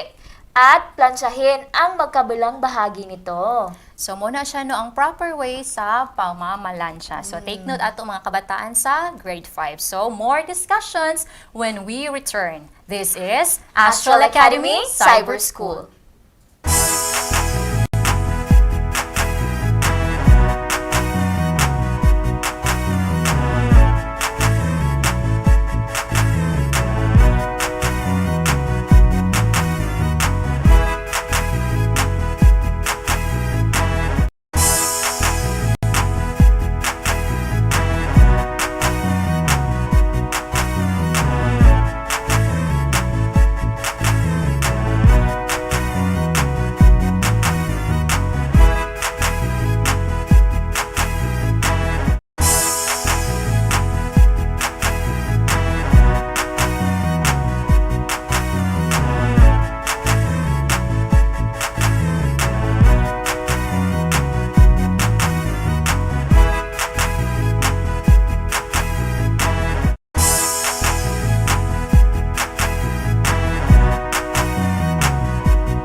And we are back, still here in Astral Academy Cyber School. Karon, let's proceed to grade 6 Araling Panlipunan na ipaliliwanag ang mga pagsusumikap ng mga Pilipino tungo sa pagtatag ng nagsasariling pamahalaan. So ato ang karong tukion ang mga pagsusumikap ng mga Pilipino sa pagtukod sa nagsasariling pamahalaan. Okay, ano nga ba ang Pilipinasyon, Teacher Rona? Okay, ang Pilipinisasyon. Pilipinisasyon. Yeah, ay ang unti-unting paglipat ng kapangyarihang pampolitikal galing sa Amerikano papunta sa Pilipino noong panahon ng Amerikano. Okay. Ano ang batas na naglipat sa pamamahala sa Pilipinas sa Kongreso ng Estados Unidos? So, ang Philippine Organic Act of 1902 o Batas ng Pilipinas 1902 ang naglipat sa pamamahala sa Pilipinas sa Kongreso ng Estados Unidos. Okay, gitawag nato siyang Philippine Organic Act of 1902 o Batas ng Pilipinas 1902. Ngayon, Civil Retirement Act number 2581, ito ang batas na nagpapahintulot sa sinumang kawani ng pamahalaan na nakapaglilingkod ng mula 6 na taon pataas na magretiro. Okay. Muna kitawag na itong civil retirement. Okay, ngayon, Philippine Autonomy o gitawag na Act of 1916 o gitawag na ito og Batas Jones. Ipinalit sa Batas Pilipinas 1902. Nagsasaad na hindi layunin ng Estados Unidos na sakupin ang Pilipinas bagkus ipagkaloob nila ang kasarinlan sa sandaling ito ay magkaroon ng matatag na pamahalaan. Okay, so meron din tayong Batas Harry Howes Cutting. Okay. So, isa sa mga misyong pangkalayaan na ipinadala sa Estados Unidos na pinagtibay noong Enero 17, 1933. Yes. Ano naman ang tawag sa binagong probisyon ng Batas Harry Howes Cutting, Teacher Rona? Ang Batas Tidings McDuffie o Philippine Independence Act of 1934 ang tawag sa binagong probisyon ng Batas Harry Howes Cutting kung saan unti-unting inilipat ng mga Amerikano ang pamamahala sa mga Pilipino at magkaroon ng malasariling pamahalaan sa loob ng 10 taon. So ilang kibalhino sa Pilipino ang atoang kuan masariling pamahalaan. Okay, ngayon, mga hakbang at pagsusumikap na ginawa ng mga Pilipino tungo sa pagsasarili. Una, pagbuo ng partido politikal. Ikalawa, pagtatag ng Asembleya ng Pilipinas. Ikatlo, Pilinisasyon ng pamahalaan. At ikaapat, pagpadala ng mga misyong pangkalayaan sa Amerika. At ikalima, pinagtibay ang Saligang Batas ng 1935. Okay. Nang umalis sa mga Kastila sa Pilipinas, inakala ng mga Pilipino noon na ang kalayaan at mamamahala na sa sariling bansa. Ngunit, nang ipasa sa Senado ng Estados Unidos ang Organic Act of 1902, inilipat sa pamamahala ng Estados Unidos ang Pilipinas. Okay, ngayon mga kabataan na to sa grade 6, ating alamin at ipaliwanag kung ano-ano ang mga naging hakbang ng mga Pilipino tungo sa nagsasariling pamahalaan. So napo tayo gisunod nga gabay. So muna siya, basahin mo nga ang impormasyon, Teacher Rona. Okay, so itinadhana sa Philippine Organic Act of 1902 na magkakaroon ng halalan sa Pilipinas sa sandaling matatatag na ang pamahalaan nito. Kaya noong 1905, naghanda ang mga Pilipino sa halalan sa pamamagitan ng pagbuo ng partido politikal. 2 partido politikal ang nabuo. Ito ay ang Partido Nasyonalista at Partido Progresista. Ang Partido Nasyonalista ay ang mga layuning makamit ang kalayaan ng Pilipinas sa lalong madaling panahon. Samantalang ang Partido Progresista ay naniniwalang kailangang maghintay ang mga mamamayan hanggang sa magkaroon ng maunlad na kabuhayan at kultura bago humingi ng kalayaan sa Estados Unidos. Okay, ngayon sa pagpapaliwanag ukol sa hakbang ng mga Pilipino tungo sa pagsasarili, susundin natin ang mga sumusunod. So, out sa information, magkuha tao mga gabay na salita. So, muni atong mga nakuha ang gabay na salita. So, A, Philippine Organic Act of 1902, B, Partido Politikal, C, Partido Nasyonalista, at D, Partido Progresista. So, sa paghanap ng mga gabay na salita, kinahanglan nato nga basahin natin mabuti ang impormasyon. Piliin ang mga salitang sa tingin mo ay may kinalaman sa mga hakbang na ginawa ng mga Pilipino. So, ikuhaon ninyo ang mga important details sa information para makakuha taog gabay na salita. Yes. So, after that one, gagawa tayo ng tanong sa bawat gabay na salita o pariralang ating napili. Okay, so A, ano ang Philippine Organic Act of 1902? B, Bakit bumuo ng mga partido politikal? C. Ano ang mga layunin ng partido nasyonalista? D. Ano ang layunin ng partido progresista? Okay, sa paggawa ng mga tanong, kailangan isalang-alang ang mga sagot nito ay makikita mismo sa binigay nga impormasyon. Yes. So, dapat naadig to ang atong mga answers. Okay, karon after sa tanong, atong sagutin natin ang mga nagawang tanong. So, muna itong mga nasagot na tanong. Letter A, ang Philippine Organic Act of 1902 ang nagtadhana na magkakaroon ng halalan sa Pilipinas sa sandaling matatag na ang pamahalaang nito.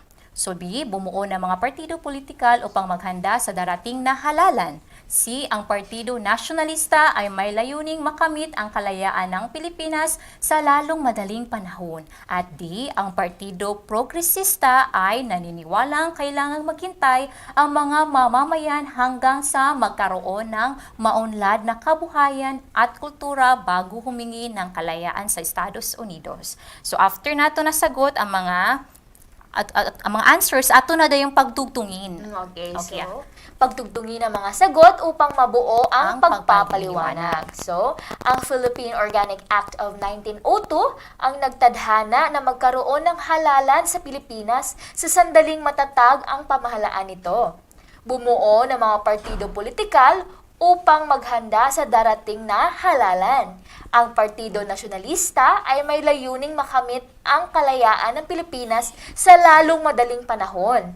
Ang Partido Progresista ay naniniwalang kailangang maghintay ang mga mamamayan hanggang sa magkaroon ng maunlad na kabuhayan at kultura bago humingi ng kalayaan sa Estados Unidos. Okay, so bakit to ato ang pagpapaliwanag sa pagsusumikap ng malasariling pamalaan ng Pilipinas. Yes. Okay, karon, let's proceed to Grade 6 Filipino. Competency nato, Teacher Rona, is nasasagot ang mga tanong tungkol sa napakinggang ulat at tekstong pang-impormasyon. Okay, mga kabataan, sa pakikinig, mahalagang matutunan ang mga tuntunin. So, unang buhaton is, umupo ng matuwid at ituon ang atensyon sa nagsasalita. Yes. Okay, para makuha nato ang mga importanteng details, maminaw tagtarong sa taong nagsasalita. At itala ang mga mahalagang pangyayari sa mapapakinggang kwento, ulat o tekstong pang-impormasyon. Okay, ngayon, nasasagot natin ang mga tanong tungkol sa ulat o teksto kung ating aalamin ang mga salitang ginagamit sa pagtatanong. So, ang salitang ano, paano natin ito gagamitin, Okay, Teacher so Rona? ang ano ay ginagamit sa pagtatanong ng bagay, hayop, katangian, pangyayari o ideya. Okay, timan iyang ano ha? And then, muna siya pangyayari o ideya, bagay, hayop o katangian. Okay, sino o kanino ay ginagamit sa pagtatanong para sa tao. Kung maraming tao ang tinatanong, magamit taog sino-sino. Okay, so saan ay ginagamit sa pagtatanong para sa lugar? And then, kailan ito ay ginagamit sa pagtatanong para sa panahon at petsa. Bakit ay ginagamit sa pagtatanong para sa dahilan? At paano ay ginagamit sa pagtatanong para sa pamamaraan. At ulat ay nagbibigay ng mga impormasyon batay sa nakalap ng mga datos. Okay, karon mga bata, pakinggang mabuti ang ulat na ang Batang Matibay 2021 Awards para masagot ang mga katanungan. So basahin mo nga, Teacher Rona. Okay, so ang Batang Matibay 2021 Awards alinsunod sa DepEd Memorandum Number 010 Series of 2021 na inilabas noong ika-17 ng Marso, pumirma na Memorandum of Agreement MOA noong Oktubre 2017 ang kagawaran ng edukasyon sa pamamagitan ng External Partnerships Service, EPS, at Nestle Philippines Incorporated, NPI, Bear Brand Fortified Powdered Milk Drink.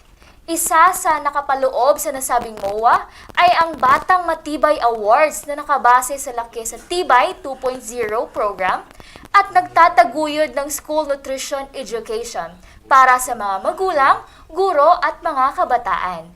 Ang Batang Matibay 2021 Awards ay naglalayong bigyang pugay ang mga mag-aaral sa elementarya na nagpapakita ng katatagan sa kabila ng kahirapan sa buhay para sa taong pasukan 2020-2021. Bibigyang gantimpala ng DepEd at NPI ang 10 matitibay na kabataan na pipiliin mula sa 16 na rehiyon ng bansa. Bukas ang programang ito para sa mga kabataang elementarya na nasa ika-6 at ika-5 baitang sa pampublikong paaralan. Okay, ngayon, Teacher Rona, ano ang nakapaloob sa ulat? So, ang nakapaloob sa ulat ay ang pagpili sa Batang Matibay 2021. Okay, so nagamit tao salitang ano. Ano ang ginamit sa pagtatanong para malaman natin ang nakapaloob sa ulat? Sa tanong na sa pangutana nga ano ang nakapaloob sa ulat, nangangailangan ito ng sagot tungkol sa pangyayari. Kaya ang sagot sa tanong sa ibabaw ay pagpili sa Batang Matibay 2021. Okay, ngayon, ikalawang tanong. Sino-sino ang mga kwalipikadong sumali sa Batang Matibay 2021 Awards? So, ang mga kwalipikadong sumali sa Batang Matibay 2021 Awards ay ang mga mag-aaral sa ika-5 at ika-6 na baita. Okay, sino-sino ang ginamit sa pagtatanong para malaman natin ang mga kwalipikadong sumali sa Batang Matibay 2021 Awards? Sa pangutana nga, sino-sino ang mga kwalipikadong sumali sa Batang Matibay 2021 Awards, nang hinahanglan ni siya og tubag nga sagot ng mga tao. Kaya, ang sagot sa tanong sa ibabaw ay mag-aaral sa ika-5 at ika-6 na baita. Correct. Ikatlong tanong, bakit magbibigay ng Batang Matibay Awards? Okay. Ano man? So, magbibigay ng Batang Matibay Awards para bigyang pugay ang mga mag-aaral sa elementarya na nagpakita ng katatagan sa kabila ng kahirapan sa buhay. Okay, atong gigamit sa pagtatanong ang salitang bakit. Bakit? Para malaman natin ang dahilan sa pagkakaroon ng Batang Matibay Awards. So, sa pangutana nga, ngano man, bakit magbibigay ng Batang Matibay Awards? So, nangangailangan ito ng sagot na dahilan. Kaya ang sagot sa tanong sa ibabaw ay para bigyang pugay ang mga mag-aaral sa elementarya na nagpakita ng katatagan sa kabila ng mga kahirapan sa buhay. So, wala siya. Mga kabataan na to sa grade 6. O si karon mga kabataan na to sa grade 1 to grade 6, ayaw kalimot sa third attendance marker inyong makita sa ibabaw. Isulat sa inyong mga notebooks or SLMs. Okay? This has been Teacher Mary Irish. And this is Teacher Rona May Cajeta. This is Astral Academy Cyber School. Bye-bye!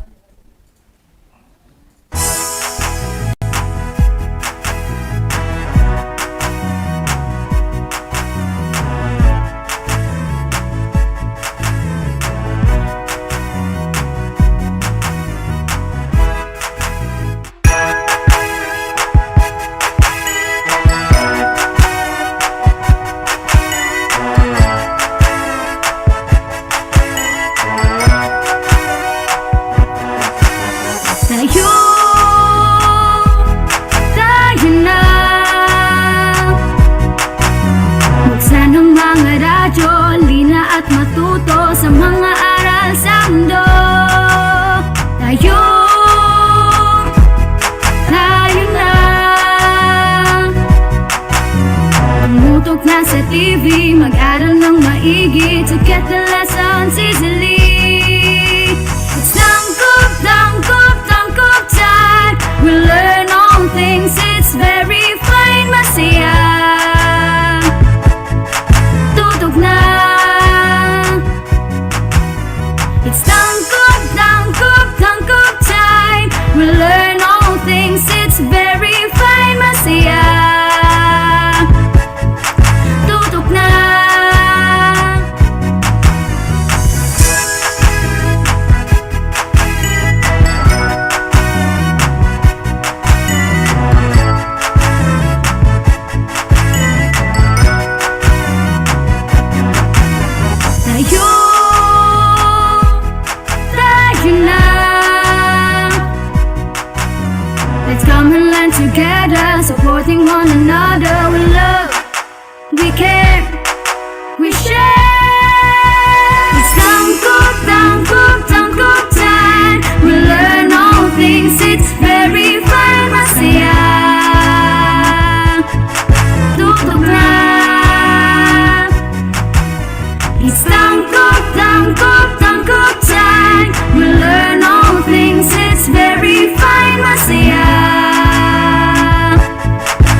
Okay, good morning to our dear senior high school learners. Ug sa tanan natong viewers sa atong FB Live at DepEd Tayo Tanggub and Astral Academy Facebook page. So this is your teacher Wipa Bocakilat of Tanggub City National High School.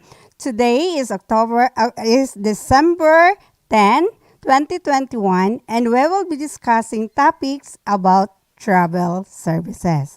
So let us see our topic for today for travel services. And our competency is know how to interpret a map and apply the principles of geography. So our topic is about maps and map reading. So map is an essential guide for travelers in determining the exact location of the place they are not familiar with, especially for tourists visiting out for the country's destination. So although maps are graphical illustrations of the lands and bodies of water, many have difficulty in using them because of various symbols, lines, colors, and other indicators which are not known to many before you became proficient in reading maps. So it is a must to first identify the different lines, symbols, colors, and details that you can find in a map. So let us come to the parts of the map. First, we have the title. So this label gives you the idea about type, purpose, and type of information that the map tries to show. And we have also compass rose. So it is usually a circular guide for direction located at the corner of the map. So aside from indicating the upward location of the map, it also describes the main east, we have the west, the north, the south, and the intermediary, which is northeast, northwest, southeast, and southwest.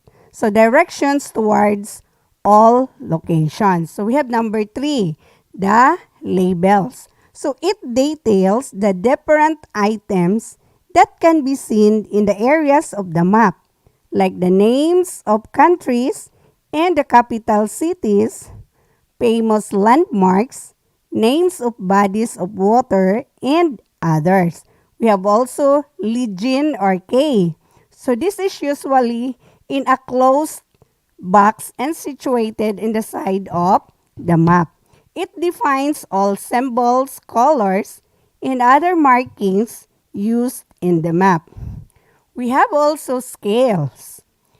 It describes the ratio between the length of the map as compared to the real unit distance of lands and bodies of water on Earth. For example, 1 centimeter of a map area is equivalent to 500 miles of its actual land mass.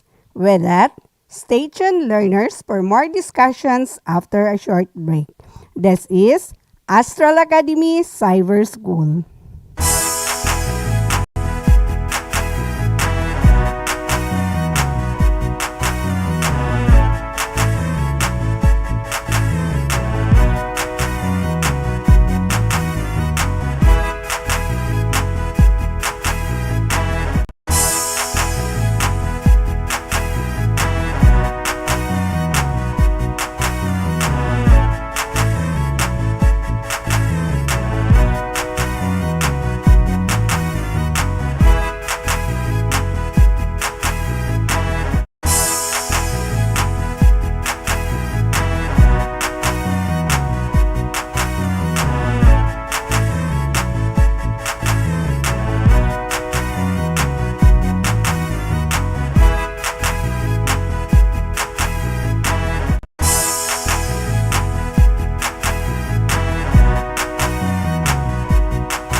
Okay, let us continue with the parts of the map. We have number 6, symbols.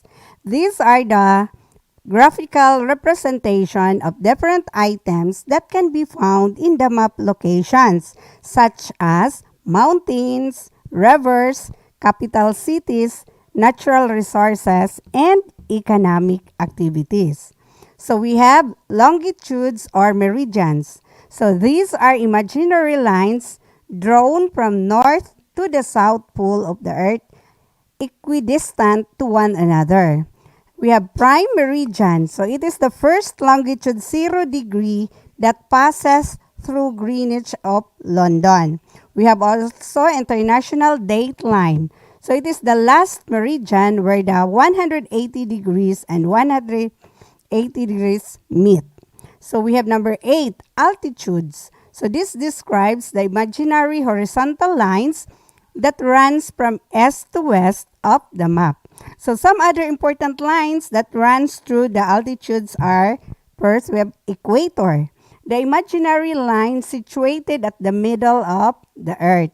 We have also tropics of Cancer, the imaginary line 23 degrees north of the equator. We have also Arctic Circle, the imaginary lines that surrounds the North Pole where the Arctic is located. And we have Antarctic Circle, the imaginary line that surrounds the South Pole where the Antarctic is located. And then we have number 9, absolute and relative location.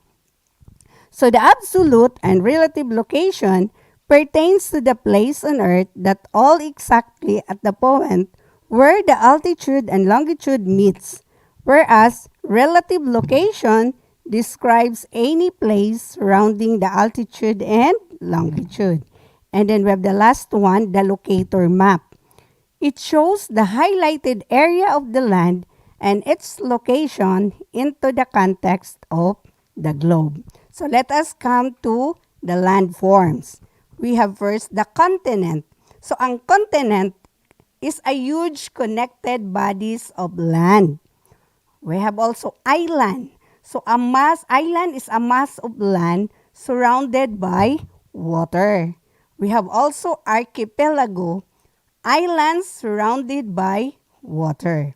And then isthmus is a narrow strip of land between two large bodies of water. And then we have peninsula, large projection of land into water. We have also plateau, an elevated landmass with flat surface on its crest. We have cape, a projection of land into water. Mountain, an elevated landmass that is peaked. And we have elevation, the height of land above sea level. And we have also volcano, a landmass the same with mountain, but it emits lava and other materials when active. So let us go to the bodies of water. We have the ocean, the largest body of water that makes up 2/3 of the Earth's surface. So the different oceans that surrounds the Earth are the Pacific, the Atlantic, the Indian, and the Arctic. We have also the sea. So second to the largest body of water, some of which are the Black Sea, the Dead Sea, and the Caspian Sea. We have also the Gulf. So a gulf is a large body of water that extends beyond into the land. We have also the bay. So a bay is a smaller body of water than the gulf that protrudes into land. We have also the lake, a body of water surrounded by land. We have strait, the water passage between lands. And the gorge, narrow inlets of sea between steep slopes. So let us go to the types of maps. Maps vary depending on the details and purpose it is intended. So here are some of the common types of maps to be remembered. First, we have physical maps. So physical maps, it identifies all landforms and bodies of water that can be found in different parts of the earth.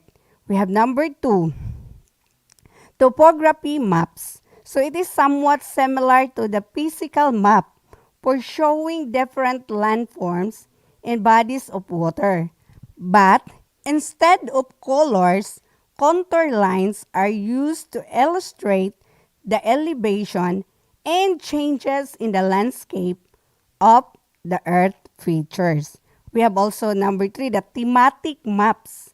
So more than the usual details of land and bodies of water, these include some additional information for the convenience of travelers, such as climatic condition, the place, population density, economic activity, historical trends, and political boundaries. So we have also political maps. So this map is intended to describe the state and the national boundaries of places. Then we have climate maps. So this describes the kind of climate that can be expected by travelers in the place of visit. So climatic zones are scientifically determined through measuring the amount of temperature, rainfall or snow, humidity, number of cloudy days, and other conditions in the place. We have also economic or resource maps. So it determines the presence of natural resources in the area, which are marked with specific colors, symbols, and legends. So these kind of maps, diri mo fall ang sa tourism map. So we have road map. It is the most common types of map that is widely used by travelers. So this specifies the major highways and routes in the area that travelers may track to arrive at the desired destination. So let us go to our activity. So learners, take note of our activity. So this is what you are going to do. Write your interpretation on the map given and apply the principles of geography. Okay, use the space provided below. So I have started my own interpretation on the map. So this map is an economic or resource map of the province of Albay. So what you are going to do is continue your interpretation on this map that is shown. Okay, more discussions when we return. This is Astral Academy Cyber School.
Alamin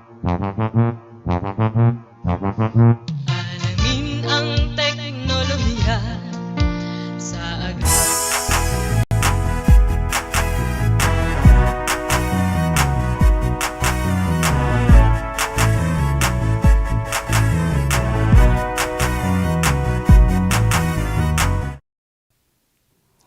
we are back. Still here in Astral Academy Cyber School. Okay, so let us see our topic for today. For front office services subject, our learning competency is follow establishment policies with regard to room changes, no-shows, extensions, and early departures. So our topic this morning is all about the hotel policies on room changes, no-shows, extensions, and early departures.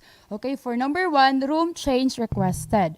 So for various reasons, guests may request to change rooms, maybe because there is something wrong with the original allocated room or it is just not what the guest has expected. Okay, so there are process on a room change request. First, we have establish what is wrong with the original room. So we need to check the reason for the room change. So this will help to decide what room you need to move the guest to, and it will help maintenance or housekeeping if there is a fault with the room. Okay, another number 2, check availability to inquire what rooms are available that match the guest request. So, it is a must to check the room availability before granting the room change request because there might be a room reservation to another guest. Okay, the third one, advise the guest of the room that is available to check if it is suitable to what he or she wants before making any changes to the PMS. So in some hotels, they may even take the guest to the new room to have a look first. Okay, so number 4, help move the guest into their new room. So usually a porter will assist with this in assisting their guest luggage. So giving the guest the new key, moving their luggage, and taking back the old key.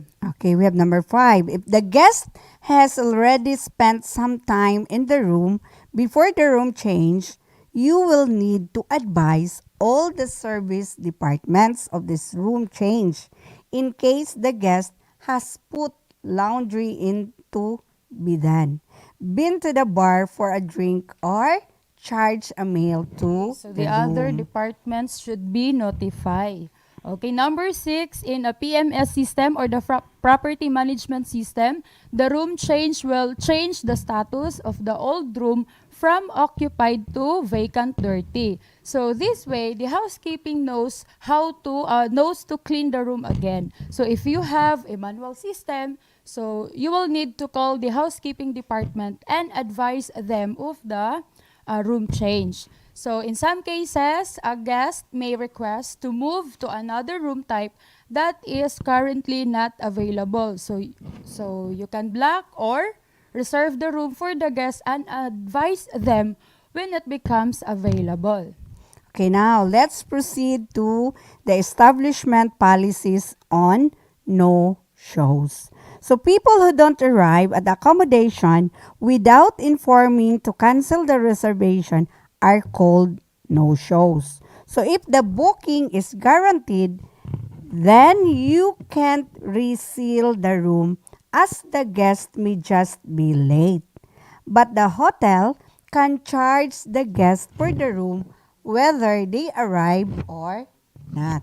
Okay. But if the reservation is non-guaranteed, so the room can be put back on the availability list to be sold to someone else. So in some hotels, this is called a 6 o'clock policy. So after 6 p.m., the room is made available to sell. Okay, next we have policies on extensions to stay or guest wants to stay longer. So some guests want to stay longer than they had booked for. So this is called an extended stay. Okay, but if this happens, so you must, as a front desk clerk, so you must check the room availability. So if the room is available, then the extension can be granted. But if no more rooms available, so this is the time to bump a guest to nearby accommodation. So it must be remembered that an extension cannot simply be approved just because the guest is already in-house. Okay, then we have checked the status of the current guest and the status of the expected guest. So, preferential treatment may be given to regular guests. So, update also the registration form with the new departure date and the new room if that is necessary. Then, let housekeeping know as it will affect the cleaning schedule.